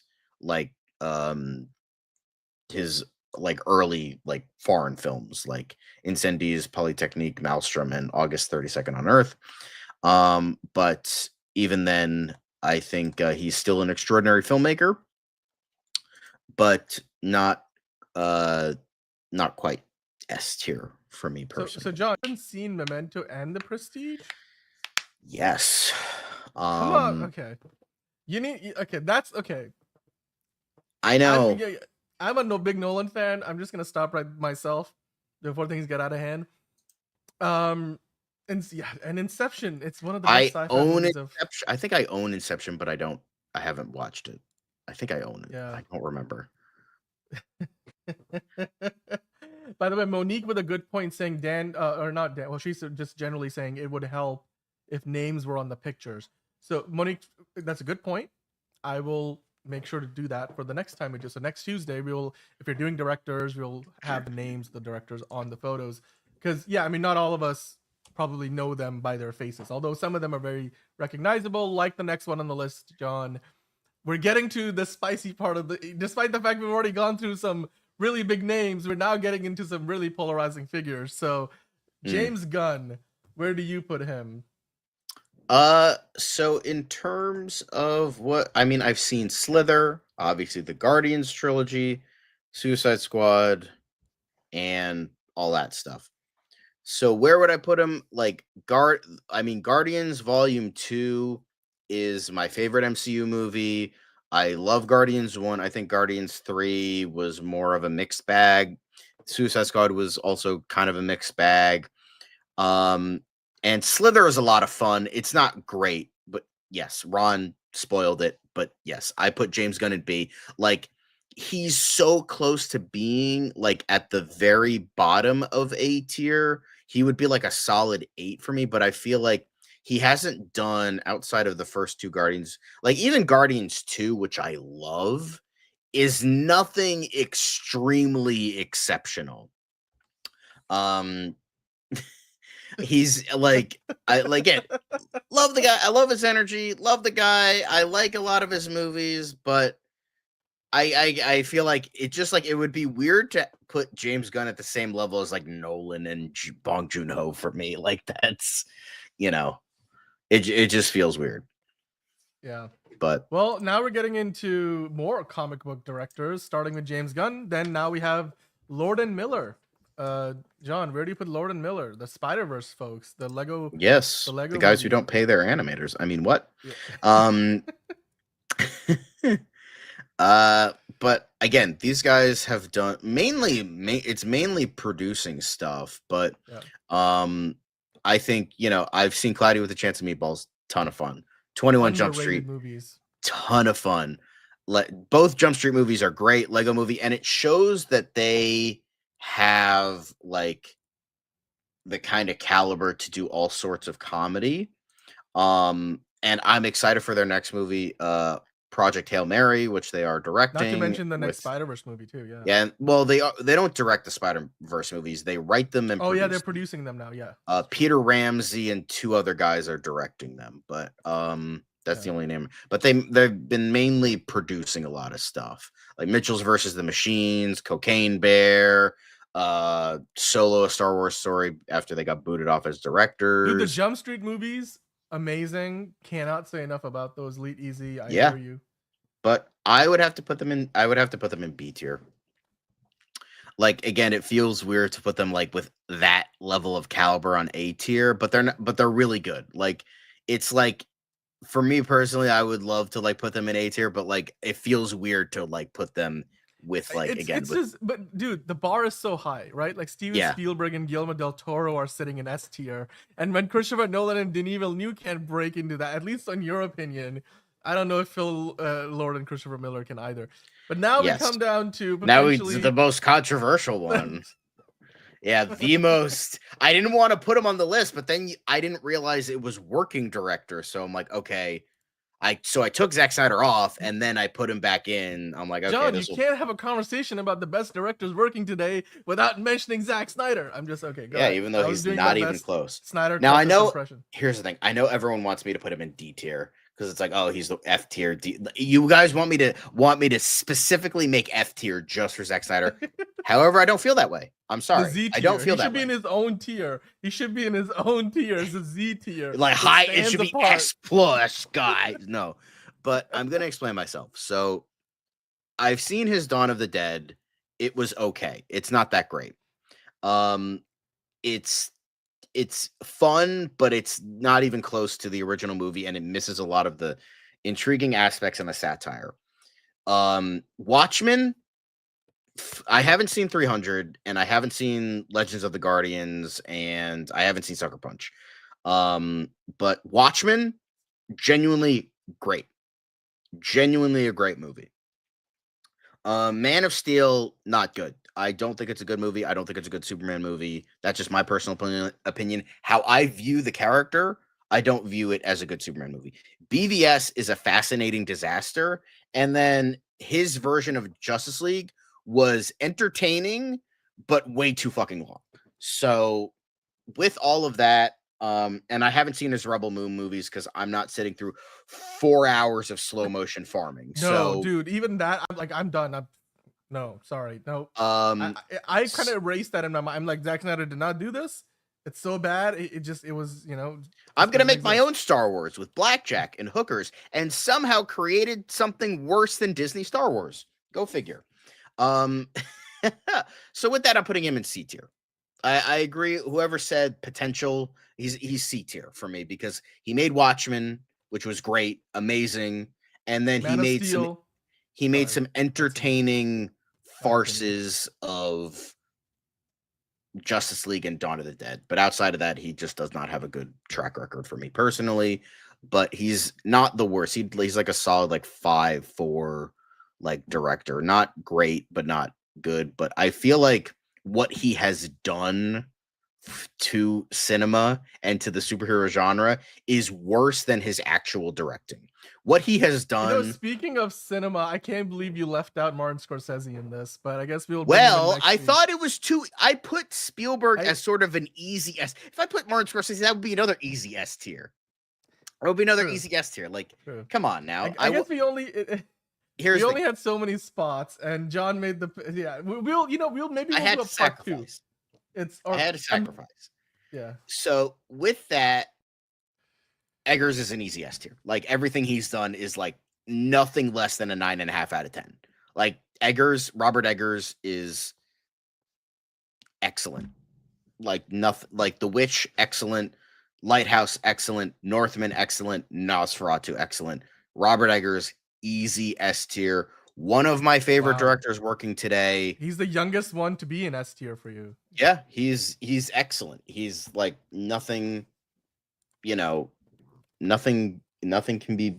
I mean, Mike Flanagan is up there, and Oz Perkins, Mike Flanagan, and Robert Eggers are my top 3 directors working today. I know they're all horror guys, but like they make great work. So, like for me, outside of Gretel and Hansel, Osgood Perkins has not made anything less than a 10. Like, so. Well, Osgood Perkins is not on. It's not on the list because I thought that was too easy of an S tier. Now, Ryan Coogler is the next one. Ryan Coogler, the director of Black Panther, Wakanda Forever, and Sinners, as well as Creed franchise. This is interesting. So Ryan Coogler, Sinners was excellent. I think the structure kind of prevented me from giving it like a perfect score. I thought Creed was amazing. But in terms of the last movie I saw from him with Black Panther, I know I'm not with everyone else. But I don't think it's as good as everyone says it is. I think it's a decent movie, but it's still at its bare bones a Marvel movie, and it's a very generic by the numbers Marvel movie with some bad CGI, bad world building, and decent acting. Definitely a downgrade. Like Wakanda Forever was a step down from the first Black Panther movie, no doubt, in my mind. No, most people I think would say the same. But I never saw Wakanda Forever, so I don't know, and I haven't seen Fruitvale Station yet. So, Fruitvale Station has been on my list for a while, and I just can't bring myself to really watch any major Marvel movies outside of Spider-Man and Fantastic Four. So, I don't know about those, but with that, I would have to put Ryan Coogler in solid B tier. But it's just like if it wasn't like I would be willing to bet you if I saw Fruitvale Station, I would put him in A tier. But for now, I put him in B tier. I think he's a really good director. I think now that he's doing more original stuff, I think he will get up to A tier eventually. So, now we have. I will just say though, with Sinners, there's a lot of recency bias with Ryan Coogler. In general, though, I think Ryan Coogler is a great rising star, and his breadth of work, the resume that he's got, is not nearly as extensive as some of the other names that are on the list that are Right. above him. So in that respect, I kind of can understand that he's B tier, but that doesn't mean he can't be S tier. Like Robert Eggers has done a lot of work too. But anyway, John, go ahead. If this is your tier list, we all have our own. We're gonna get into. You guys again can vote for yours. The link is pinned to the live chat if you're watching live, and it's gonna be available for the next like 40 minutes more or less. But John, the last name on the list, Wes Anderson. He's got the Phoenician Scheme coming out soon. Very eccentric filmmaker, I guess is the way to describe it. Where would you put him? Wes Anderson is a director I respect more than I like. I've seen a couple of his movies. Grand Budapest Hotel was great. Royal Tenenbaums was fine. Rushmore I didn't like. Fantastic Mr. Fox I didn't like. So yeah, like I would say he's definitely, I think he needs to, and I said this, if I saw Fruitvale Station, I probably would have put him in A tier because I've heard nothing but amazing things about that movie, even though it's a very hard watch. And maybe he gets another like 2 or 3 movies under his belt and I don't know if he writes his movies or if someone else writes his movies, but whatever is the case, fucking, you gotta nail your structure, man. This is the second time I've seen you fuck up your structure of your movie, where it's just like most of the movie feels like the first act, and then the second and third acts feel like it's shoved in like the back end of the movie. It's like you gotta figure out your structure, man. You gotta, work with that better. But we're not here to talk about that anymore. We're here to talk about Wes Anderson. Wes Anderson, I think, is a good director. Not personally for me, but I respect him a lot because he's one of the few directors that, wow, crazy, uses color. I know that's crazy, but like with fucking piss blue, piss yellow, piss brown, black and white. Like, I don't mind black and white movies when they're good, but it's just like, I'm so sick of muted tones that it's just like, I respect Wes Anderson for like actually giving some saturation and hues into his movies. But with that, in terms of what I've liked and what I've not liked from his caliber, I would have to probably put him in B tier. I know that's probably, sacrilege. But for me, he's just not one of my favorite directors. But I think I respect him a lot. I respect his vision. He is a guy that knows what he wants to do and likes what he does. And so with that, I put him in B tier. Like, I don't think he's even close to S or A. I think B. Like, I obviously I don't want to put the guy with the Zack Snyder levels. So B tier for me. Wes Anderson, he is a good director. I respect that, but he's just not my cup of tea. Fair enough. Wow, somehow Zack Snyder is the only director who ended up in C tier. I guess it reflects your taste in movies fairly accurately from what we know from the show, from like the podcast that we're doing. Guys, do you agree with John's picks? Caleb saying Wes Anderson is objectively A tier, John. So not everybody agrees. This is what we love about this whole list. A tier for Kugler, says Enterprising. So yeah, you guys obviously feel differently about a lot of this. Five Ash was saying Magnolia put me off of him, Wes Anderson. John has no D tier pick, says Monique. Yeah, exactly. Nobody. I guess these are all wait, guys. I think you're getting Paul Thomas Anderson and Wes Anderson confused. Yeah, not the same director. Magnolia, I think, what was it? Steel Magnolias? They were talking about Paul Thomas Anderson in the chat. So that's why. Okay, that's fine. I'm just saying we're not talking about Paul Thomas Anderson here. I just want to clarify that. Yeah. Just saying. Yeah. Well, Monique was asking, like, you have a few things that you think are different. Well, your list would be different, and I'm sure a lot of you guys. Watchmen is good. Five Ash. No, Watchmen is easily Zack Snyder's best movie. It's a great movie. It's a great interpretation of the source material. I think the source material is better. It's just one of those things where you can't adapt it verbatim because it just doesn't work. Thank you, Elite Easy. Granny's peach tea. Yeah. Wow, they ruined that forever. Anyway. Let me quickly go through my list, and then of course, we will see what you guys are saying. I don't know how many of you guys have had a chance to vote yet, but I'll go through and quickly do mine, and then we'll get into some DC news. We have a bunch to get into there as well. But as far as what I think about these set of directors, best working film directors, remember there are a few names that are not here. Like we talked about, obviously, like Martin Scorsese's not in there, and there's a number of other names that I would say, like maybe like you can include who she directed the Hurt Locker. Why am I forgetting her name? Catherine Bigelow. Catherine Bigelow. Yes, Catherine Bigelow, James Cameron. There's a few big names that are not here, but of the names that we do have here, which I think Caleb helped us pick out, John picked out a bunch of them. Alex Garland, for me, I haven't enjoyed all of his movies. It's kind of like one is good for me, one is not as much. None of his movies are terrible. I think, subjectively speaking, for myself, Alex Garland I would put sort of in the C tier because I don't enjoy his work as much. So that's kind of where I stand with that, and that's my very subjective opinion of Alex Garland. I would put him higher if I enjoyed more of his movies. Bong Joon-ho, a more limited portfolio of work, at least it's at the mainstream level, and what I've seen of it, it's good. I think that there's not enough there, considering some of the other names on this list, for me to put him any higher than C. So again, I'll put him at C. I think I need to see more from him to compare to some of these other guys, like Guillermo del Toro. I agree with John. I think that's a no-brainer. You put him in S tier.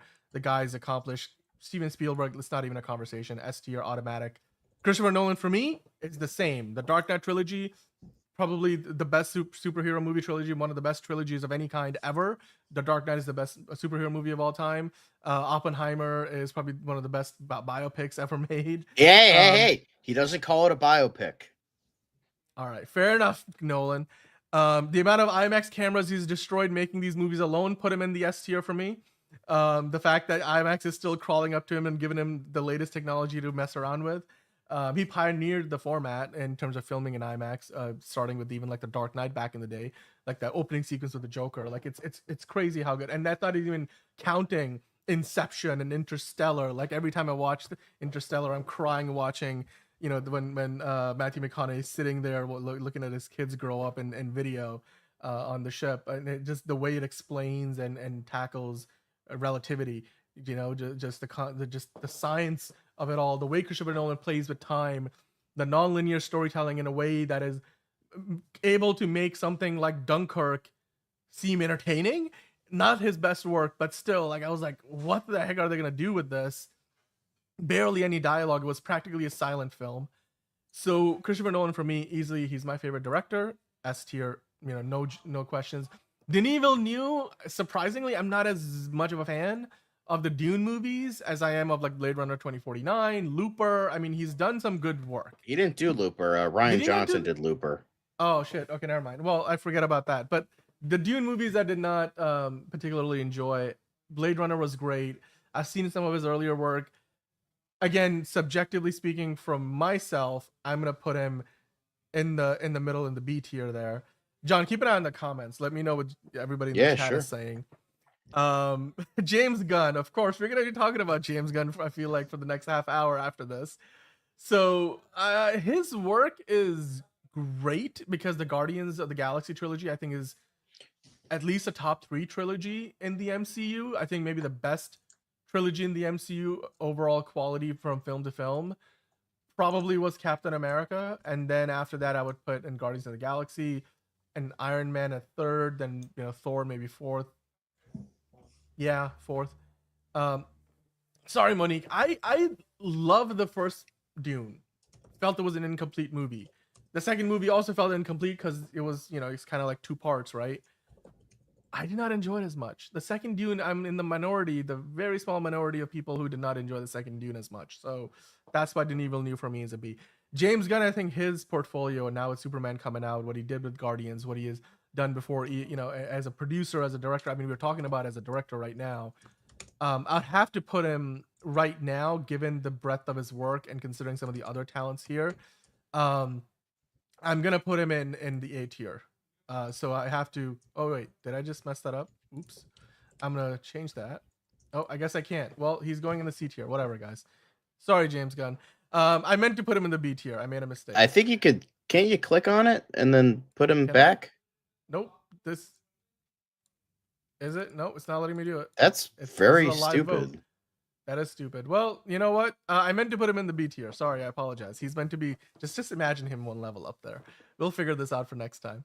Phil Lord and Christopher Miller, I think simply because of the work that they've done, how much I've enjoyed it. I've watched the Jump Street movies so many freaking times.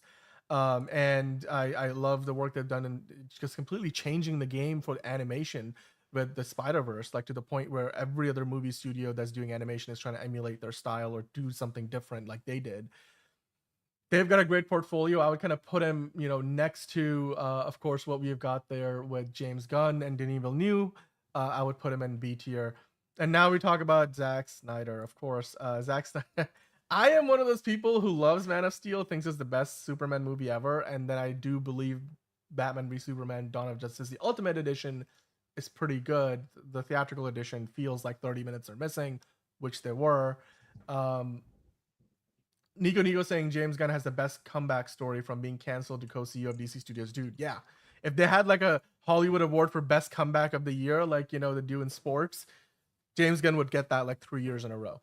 But as far as Zack Snyder goes, again, I mean, sometimes he leans more heavily on style over substance. A lot of times, actually, which is why I think when he's given a good script by a great writer and then he's got some oversight and not, a carte blanche, I think that's when he does a lot of his best work, like the Watchmen movie, like Man of Steel. The Guardians of Gahul, like, I think was pretty good too, like an underrated animated movie. But he has like, some bad ones like Sucker Punch, and like most of what he's done at Netflix is not good. So I would firmly put him, I think, alongside, well, James Gunn is meant to be in the B tier. I would put Zack Snyder in the C tier right now. Although that might change depending on how our conversation later on in DCU Daily goes. Robert Eggers, I wouldn't put him in S tier yet because I'm not as infatuated with his work as John, you are, and a lot of people are. So I would put him in the A tier. Enjoy his movies. I think they're great. He's a genius filmmaker, but I don't think he's Christopher Nolan, Steven Spielberg, Guillermo del Toro level of appeal or quality or recognizability and success yet. There's something to be said about having commercial success with your movies, and Robert Eggers simply hasn't made the kind of money with his movies that Spielberg, Nolan, and Del Toro have. Ryan Coogler, I know you put him a little bit lower than a lot of people would expect. I think he's kind of similar to Robert Eggers in terms of the kind of talent and the singular voice, and with Sinners and with first Black Panther being to me one of the top 5 MCU movies ever. He's done a great job with Creed, reinventing a franchise that was dead, quite frankly, with Sylvester Stallone coming back and everything. I would put Ryan Coogler in the A tier for me. I think A tier is probably where he belongs, right along with Robert Eggers. I think they're both similar in terms of where they are in their careers. I think maybe Eggers is a bit further along. Coogler makes more mainstream cinema, but still, I think they both are creative geniuses. Wes Anderson, I think he's becoming a one-trick pony. And while, yeah, he uses color in his movies, like you said, John, and that's great, his movies are becoming very predictable and almost parodies of themselves. The last one that he did with the aliens and stuff, I went and saw it. I was like, what was the point of that movie? I walked away from it like having taken nothing away from it from a storytelling standpoint. It was just like, you sat there, you watched a bunch of stuff happen, and there was really no propulsive momentum to it. And a lot of his work feels like that to me, even though there's some like Grand Budapest Hotel, great. So some of his movies are fantastic, some of his just don't hit at all. And I just don't know what to expect with the Phoenician Scheme, other than the fact it's going to feel like a Wes Anderson film. I think Christopher Nolan had that as a critique leveled against him for a long time. He started to move away from that in the last 5 or so years. And, he's diversifying. Steven Spielberg has always diversified. He can direct any kind of movie. That's what the best directors can do. Guillermo del Toro can direct a Pacific Rim and then go direct Frankenstein. Like, you got to have that, right? Wes Anderson doesn't have that. Wes Anderson doesn't have that. He's the only director on this list who I can't tell you if he can direct more than one genre, and the only genre that Wes Anderson can direct is a Wes Anderson movie. So I would firmly, on that reason alone, put him in D. So that's why I've got Wes Anderson at D, at the bottom of the pile. And then I've got Alex Garland, Bong Joon-ho, And Zack Snyder and C. Remember, I made a mistake with James Gunn. I put him in B next to Denis Villeneuve and Phil Lord and Christopher Miller. Then in A, I would put in Robert Eggers and Ryan Coogler, two amazing genius filmmakers with a lot of potential to grow even more. I think James Gunn, obviously, might move up the list over time as well. Anybody can move. Bong Joon-ho can go up the list. At the very top, I think, is an easy one, the Trinity there with Christopher Nolan, Steven Spielberg, and Guillermo del Toro. That's you can't go wrong with that. I think most people would agree with the top of that list at least. Tarantino, we're gonna probably include in the next one that we do. Another name that's missing, but it's kind of like he's half retired, so I don't know. Like it's hard to tell, right? Like Quentin Tarantino, he's waiting to do his last movie. He's probably gonna wait for another 10 years. Who knows? Enterprising saying Bong Joon-ho would be C tier for now. Yeah, for now, exactly. I think he can really climb up that list. I think, and Alex Garland, again, very subjective list. I personally would have put Alex Garland a lot higher up if I enjoyed more of his movies. I just have had a very mixed track record personally. Some people might think he's an S tier filmmaker, so it is a very subjective list. Now, going through your votes, guys, on average, this is where everybody placed. So, kind of in line with what I voted. Wait, hold on. Let me see.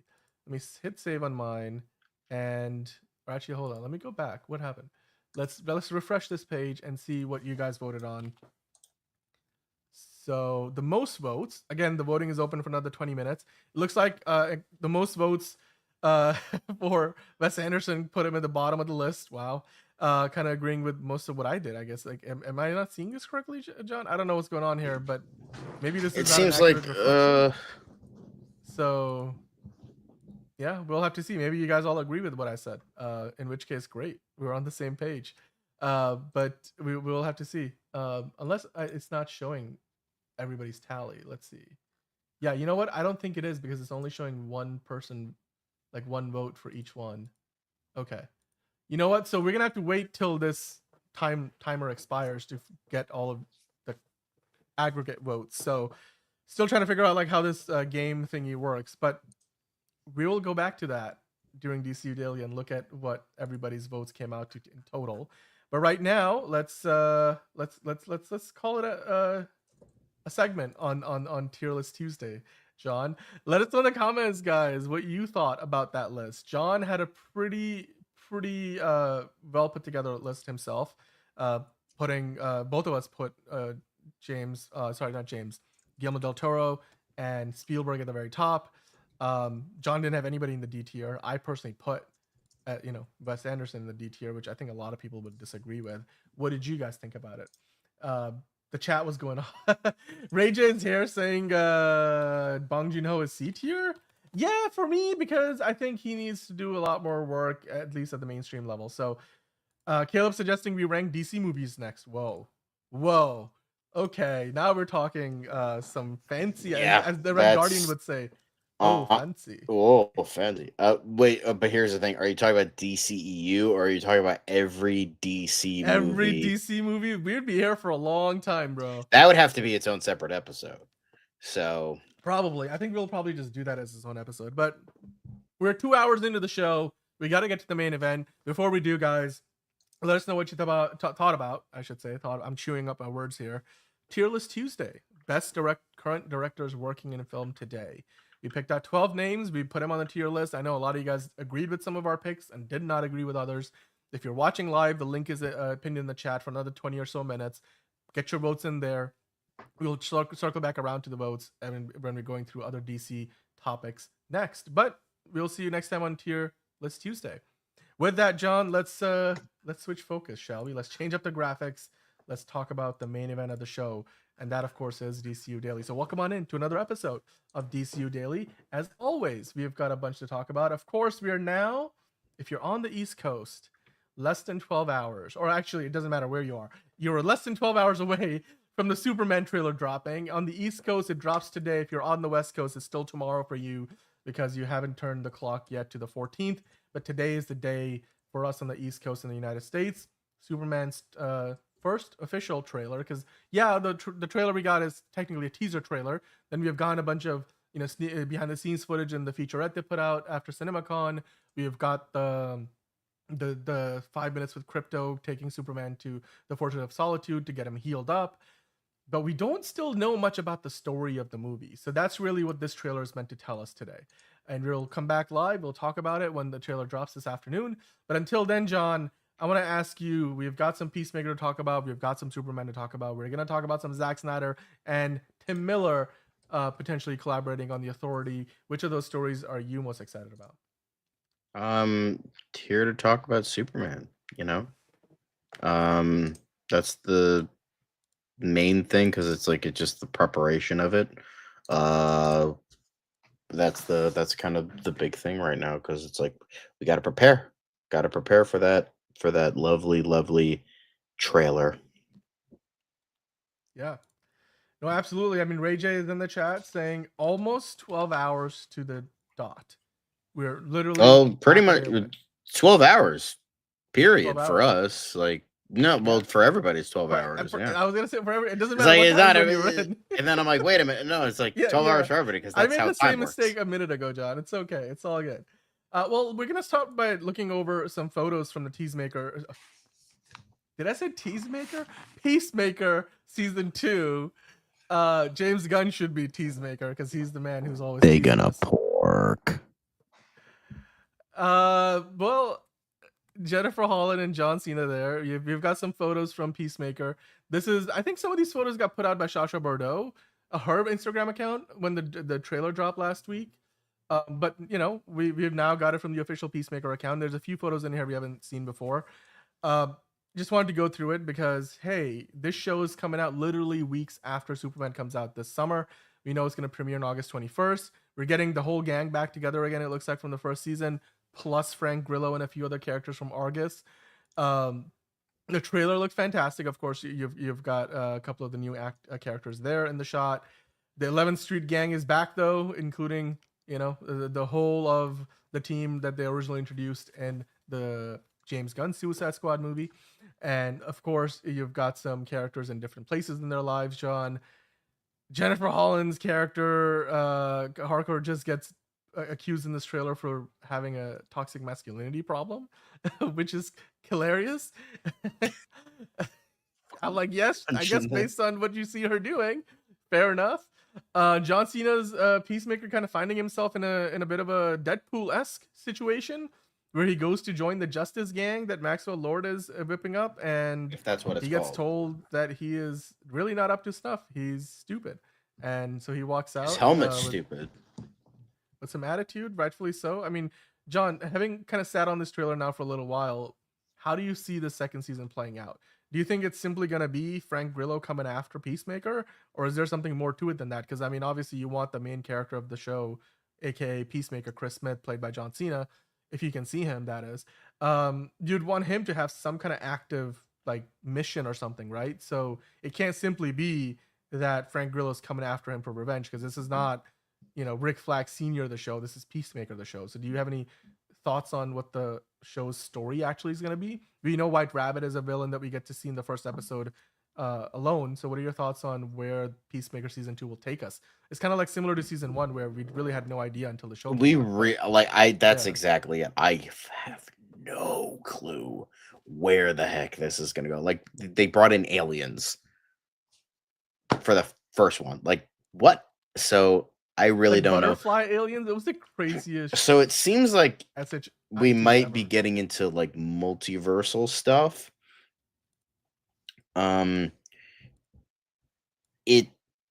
It seems like we're going to be getting into multiversal stuff, but honestly, that might just be the tip of the iceberg.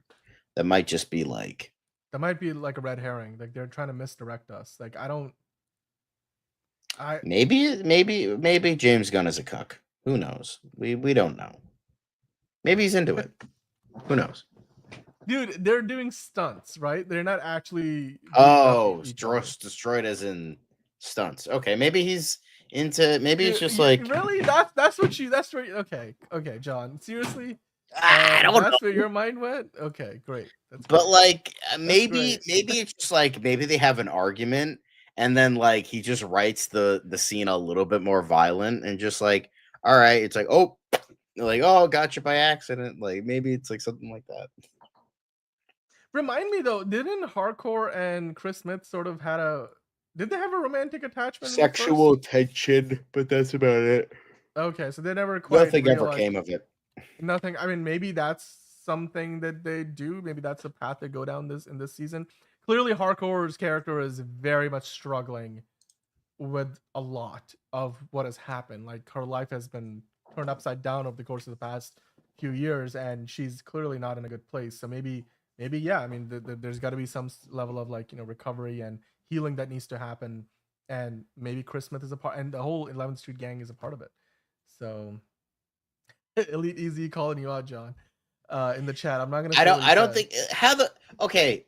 Snowflame, yes. Would it be awesome to see in Peacemaker, and it would fit James Gunn's style? It would fit this series, but like that's not really Snowflame's powers. Like, bro, literally has powers because of cocaine.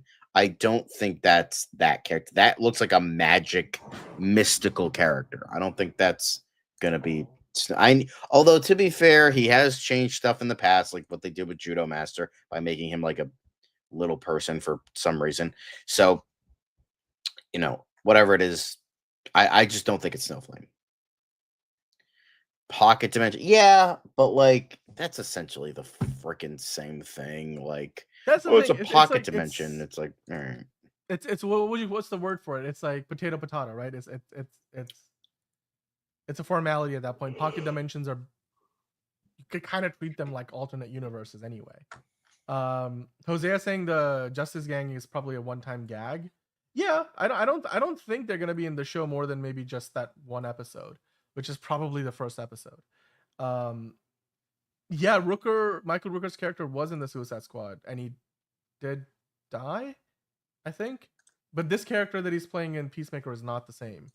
And James Gunn did say the season's going to be magical, so maybe that's where Michael Rooker's character comes into play. He certainly seems magical, if you go off the visuals. But hey, Peacemaker is going to be premiering in August, literally a few weeks after James Gunn's Superman comes out. He also wrote all the episodes for Peacemaker season 2 and directed like pretty much half of them. The man was working more than overtime. He was working quadruple overtime to get all of this done. He's still in post-production with it. John, you mentioned yesterday on the show, he's most of the way there with Superman. He's pretty far along with Peacemaker as well. So we'll just have to wait and see until the next trailer comes out if there's any more details. I feel like the trailer last week was firmly a teaser, so we're only getting a better idea of like who the characters are, some of the locations. Don't really know what the story is going to be, but obviously they've teased a lot, so we'll keep our eye out and see what's coming up next. In the meantime, though, we do have to talk about the Schumacher cut, John. So Batman Forever famously has a Schumacher cut, the director's cut, essentially, of Joel Schumacher, who's no longer with us, but Kevin Smith had screened the cut in 2023, and it looks like they're officially set to screen it in LA again on May 29th. And this is exactly the same cut that they screened in 2023, John. Do you think this is going to be something that's officially endorsed by DC Studios as the graphic there implies, or is this just an independent effort? What are your thoughts? I think it might be like an independent effort because I still am not sure if this is real or not. Like the only like article I've seen that's talking about this is one that habitually lies. So I don't know if this is even true or not because DC hasn't said anything. Nobody in the production has said anything. Nobody like James Gunn hasn't like nobody said anything, and it's just like not even Kevin Smith, who claims who saw the movie. I just don't. I want to believe it's real, but I don't think it is because it just doesn't make sense. Why would they release the Schumacher cut now? Of all things, maybe because it is like the 30th anniversary.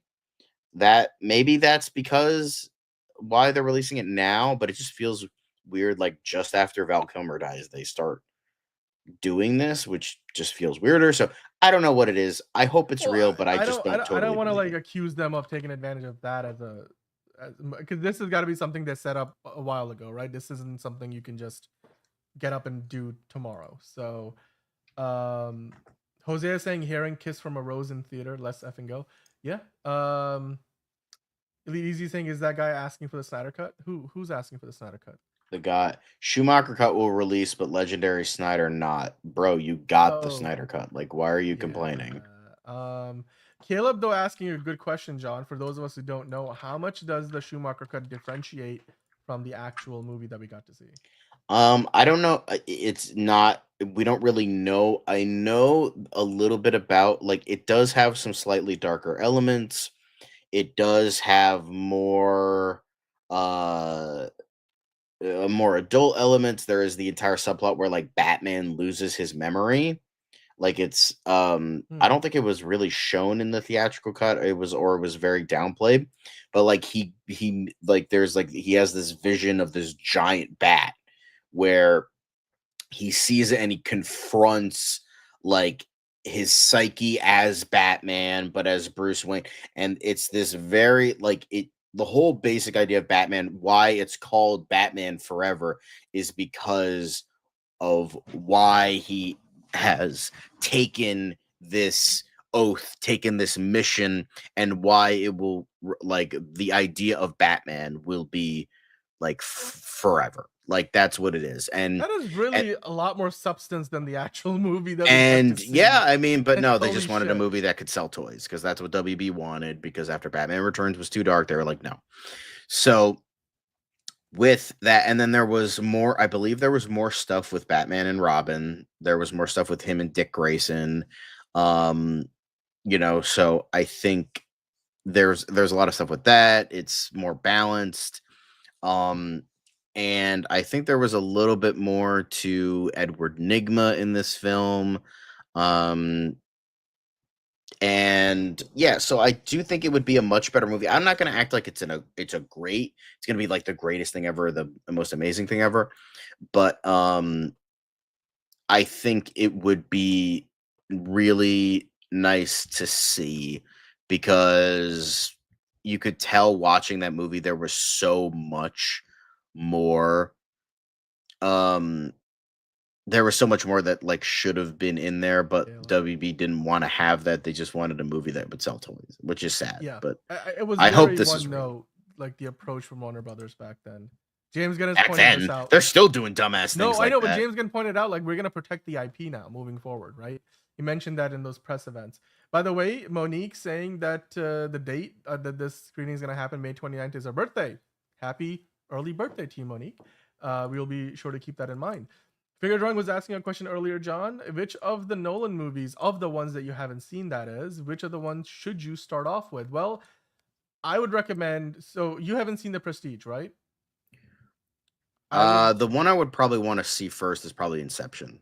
Okay, you haven't seen. Okay, yes, I agree with you. See Inception first, then see The Prestige, then see what was it, Memento. Or if you really want to see them in the order of the progression of Nolan's storytelling, the non-linear storytelling style, I would start with Memento, then watch The Prestige, then watch Inception, because they all kind of build on that non-linear storytelling that he was doing or still is doing.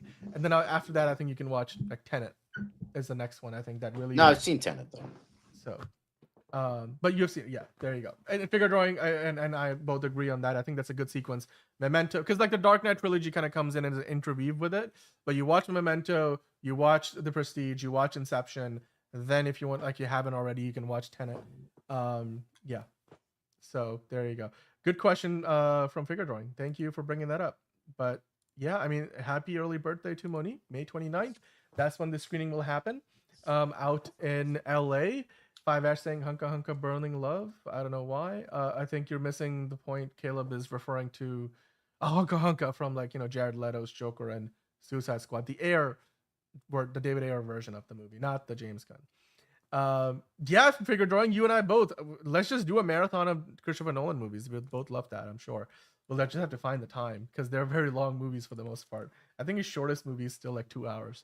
Anyway, John, let's talk about the big thing that Tim Miller let loose. Just kind of put it out in the ether, as it were. He was talking about recently to the Hollywood Handle the idea that he would love to pair up with Zack Snyder to direct DC Studios' The Authority film for James Gunn's new DCU. So many questions, so many reactions, I'm sure. Tim Miller has had a mixed track record as a filmmaker of late. Zack Snyder the same. We know Zack Snyder kind of met up with James Gunn recently, but we have photo proof of this, of course. world peace as we called it on the show. We don't think it was about a project. It was just they both work on the same lot. Zack Snyder's been working on the new 300 TV show. James Gunn, of course, has his own offices now with DC Studios on the Warner Brothers lot. But Tim Miller offering to work alongside Zack Snyder, I don't think Zack Snyder's ever co-directed a movie. I don't think Tim Miller really has either. So I don't know how this would work. John, the Authority film also is a movie where a lot of the ideas for the Authority seemingly have been sort of co-opted into the story of Superman. That's what James Gunn, Peter Safran implied at the press event earlier this year. So they said they're kind of reworking it. It's kind of on hold for now. The Authority movie is not coming out anytime soon.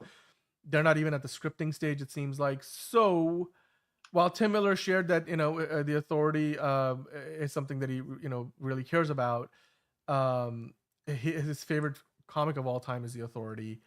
He would love to work with Zack Snyder to develop a movie. Do you think this is an actual possibility, considering A, where the Authority currently lives in the DCU slate, B, the past track record of both of these directors, with other Marvel and DC projects, and of course the idea, like, they're two different kind of filmmakers. Like, how would it even work if they wanted to co-direct a movie? Is that even possible? Just tell me what you think about this whole damn story. I think no. Just no. The thing is, you would need a really good writer to get like a lot of the subtleties and nuance that I think the Authority would need to have. A lot of the satire, a lot of this and that. So with all that, I don't think Tim Miller is the right fit, and I don't think Zack Snyder is the right fit. By the way, hello, Jalen. Welcome. Like, I would take a fucking Michael Bay directed Authority movie before any. That would be nice. Somebody said that yesterday, and I was like, "Oh, give it to me right now.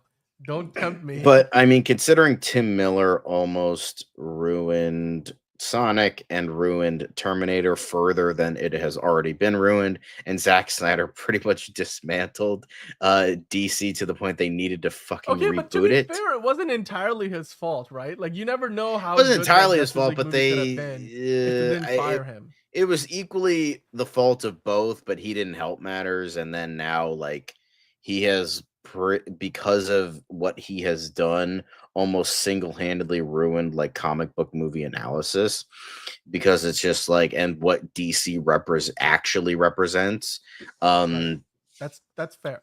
So I don't blame him for that. Like, he's not like, there's like, it's just like he's just a guy that made some movies, but yet people treat that as like way bigger than it has any fucking right to be. So it's like, honestly,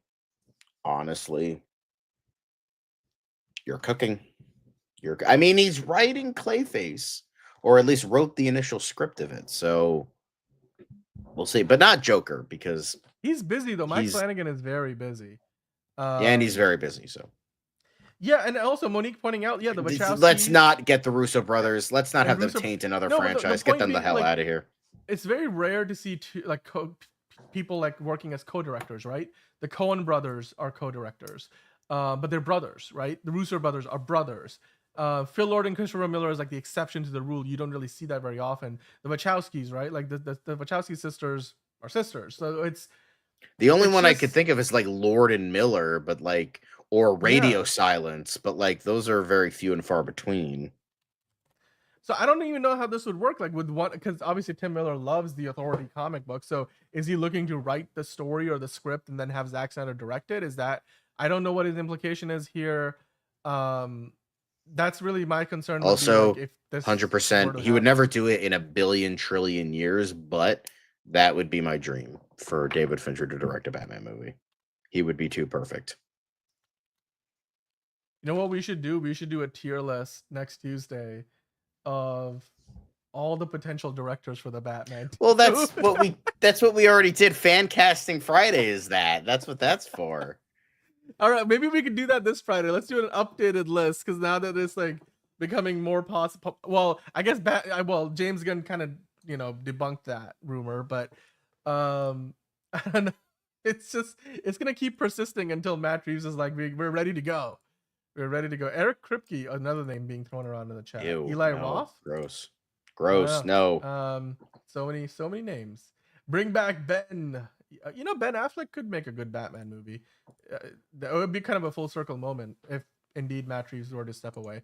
But yeah, Tim Miller, and well, this is just Tim Miller saying it. Zack Snyder has nothing to do with this, at least as of yet. He was being interviewed by the Hollywood Handle, and Tim Miller said, "Look, The Authority is one of my favorite, if not the favorite, comic book movie of all time, or sorry, comic book series of all time." So Tim Miller is a big fan of The Authority. He would love to work on a movie. I don't know why he felt compelled to say that, he wants to work with it work on it with Zack Snyder. But there you go. Tim Miller and Zack Snyder directing a movie in the DCU, The Authority. You guys let us know in the comments what you think about it. Is that even something you would like to entertain as a possibility, an idea? Would you be interested in it? You let us know. Right now, though, John, we have to talk about Superman, because here we go. Like we said a few minutes ago, we're less than 12 hours away from the trailer dropping. Later on today, if you're watching live, then we're less than 12 hours away. If you're watching this after the fact, the trailer might be coming out sooner than that, or it might already be out there. So let's look ahead to what we are expecting now that we are literally hours away from the trailer dropping. John, it's going to be coming out on Wednesday, May the 14th, and the movie comes out July the 11th. James Gunn has been doing a bunch of marketing for it leading up to this trailer, and he put out a new poster. And we have sort of seen a version of this already on multiple occasions, but here we are with that arms crossed pose. David Cornsweet looking very, very confident, and the poster asking us to look up. Your thoughts on this poster versus the one that we've gotten before it? This feels more stylized to me personally, whereas the first one was very much, like conceptual in nature. So what are your thoughts on this poster, John? I mean, this was the initial one, obviously. But I like both. I mean, this is very artistic. This feels like a traditional movie poster, but like not in a bad way, because it still feels like kind of surreal. Like you have the lights, and it looks like he's like flying in the air. And if you look at the famous Superman picture for Rebirth, I think it was when Brian Michael Bendis started to write him, and it's become like the look for Superman. Like people usually use that image in like memes and like to showcase the character. It's like that, and it looks good. Like I don't like the Brian Michael Bendis run of Superman. It was not very good, but I think that picture is definitely a really, really good picture. So, and this pretty much looks like that. So yeah, I love the look. I love the stylization. You can definitely see he was hitting the gym really hard while they were filming, because you can see the bulging on the arms, and the logo looks great here. I like the level of detail as well. I know you're not the biggest fan of that, but I'm guessing that's gonna start to be something that we get used to over time. Great poster. Looking forward to seeing more promotional material in the hours ahead as we get to the trailer. But John, James Gunn himself popped into Times Square and stood in front of the billboard advertising that the trailer is dropping soon. And well, maybe some people recognized him, maybe some people didn't. Doesn't look like anybody in the shot recognizes him. So your thoughts on again, James Gunn just going around and doing the work. I mean, I think he's in New York for the upfront presentation that Warner Brothers is doing this week. I'm guessing that he's going to be part of that with Peacemaker and Lanterns on the way within the next calendar years, or well, the next 12 months, I should say. But still, working overtime. I think this is fantastic. James Gunn just keeps on keeping on.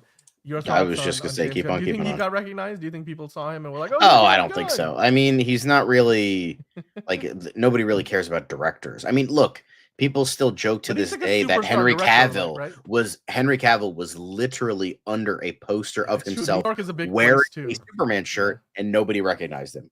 So, that's just how it is. Fair enough. I mean, honestly though, it's fun to see this because he's geeking out himself, right?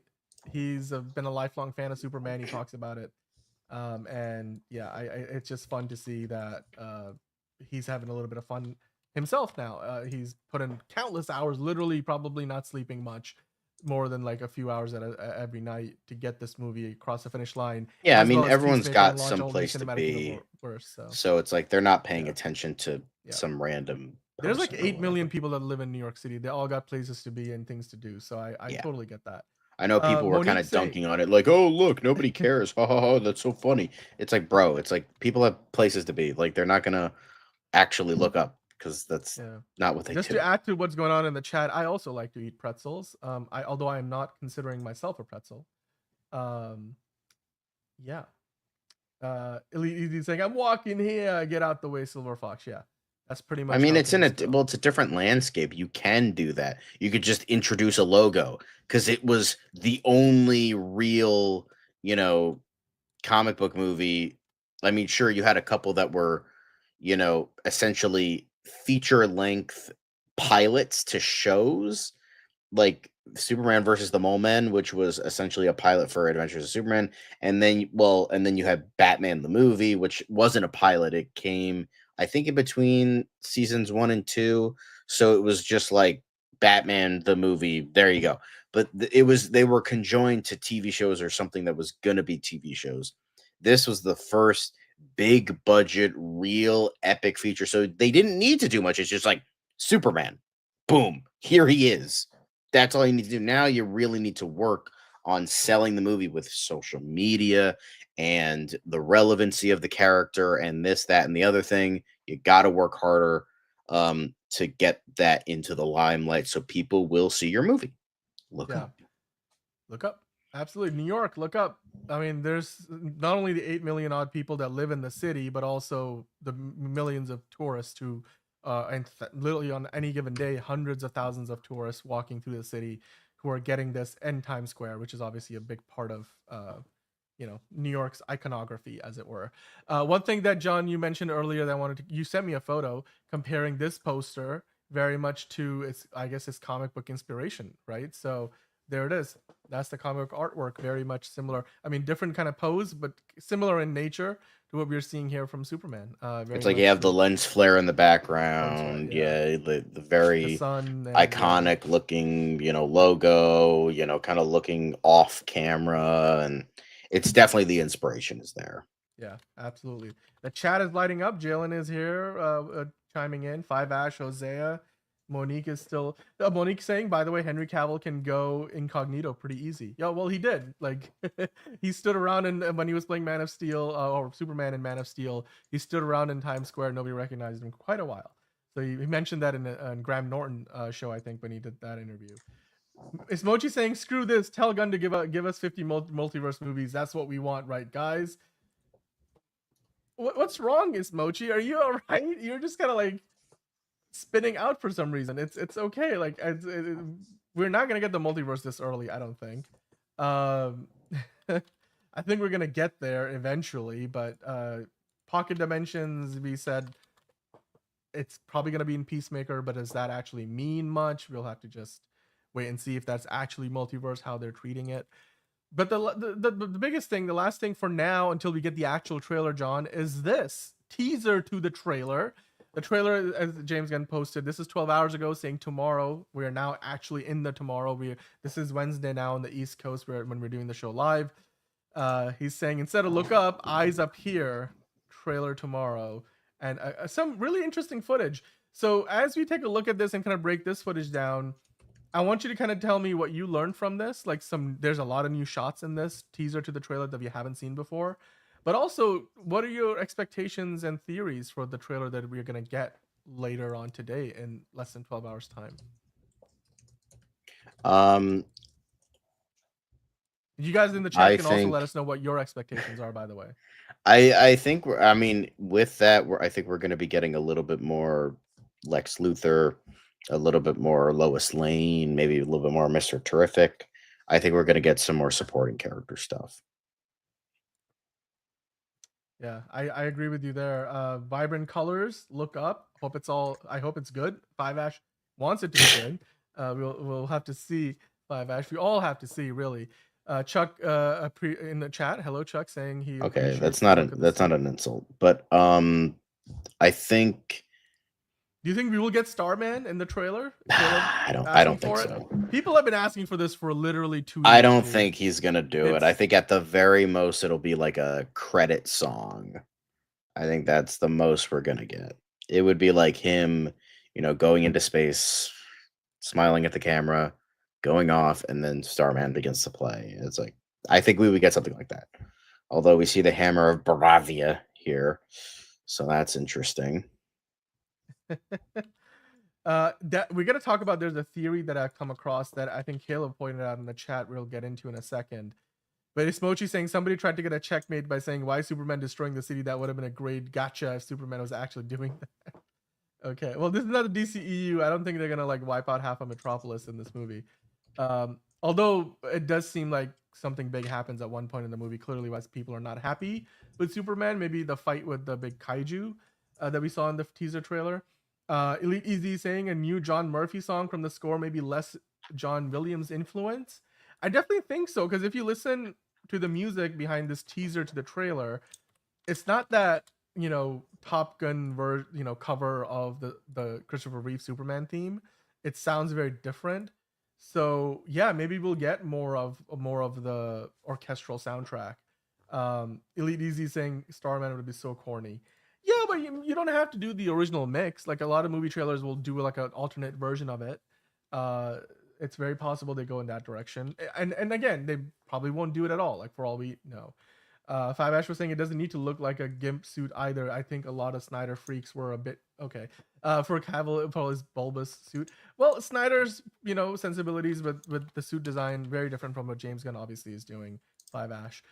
Rager365 saying don't think they're gonna use Starman. I think there's gonna be a bigger focus on the score, like Elite Easy was suggesting.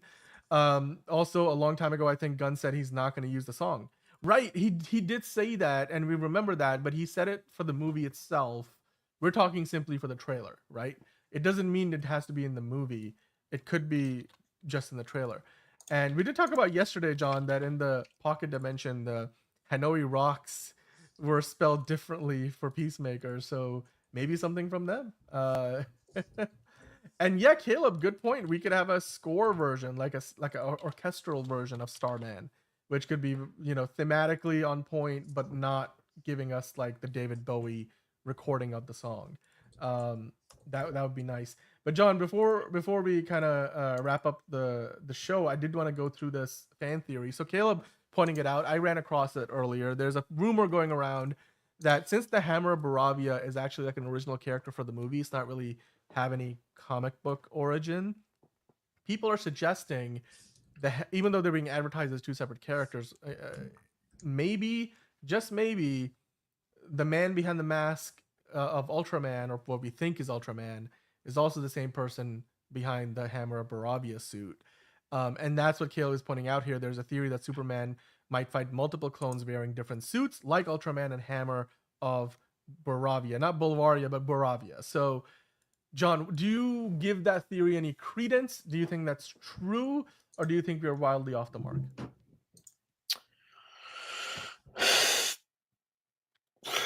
I think that might be a little bit repetitive, so I don't think so. But it's entirely possible that it could be. Okay.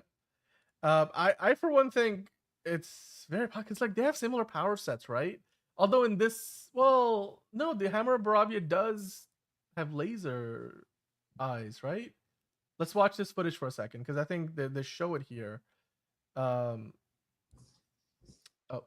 sorry, I hit pause there. So in this footage, at one point, I think it's the Hammer of Baravia. It's kind of destroying. Yeah, see there? So he's got heat vision, whether that's artificial or not.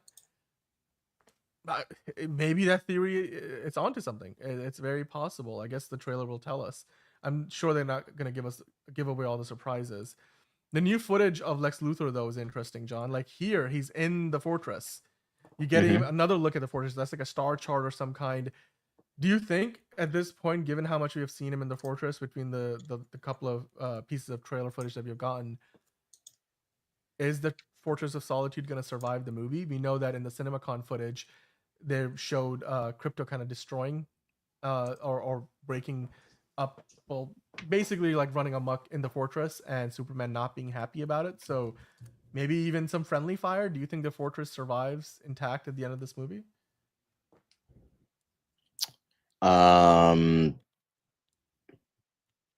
Yeah, I think so. I just think like a completely destroy, like maybe it'll be destroyed a little bit, but it'll be resurrected, I think. I think it'll be okay, like in the end. Okay. Yeah, there's probably some healing mechanism, well, healing or like repair mechanism to it. Also, the robots, right? Yeah, we may not see robot number 4 survive the end of the movie, but there's more than one robot clearly in the fortress. Enterprising seeing the teaser to the trailer after the tease for the teaser. LOL. Yes, that's a very good way of putting it.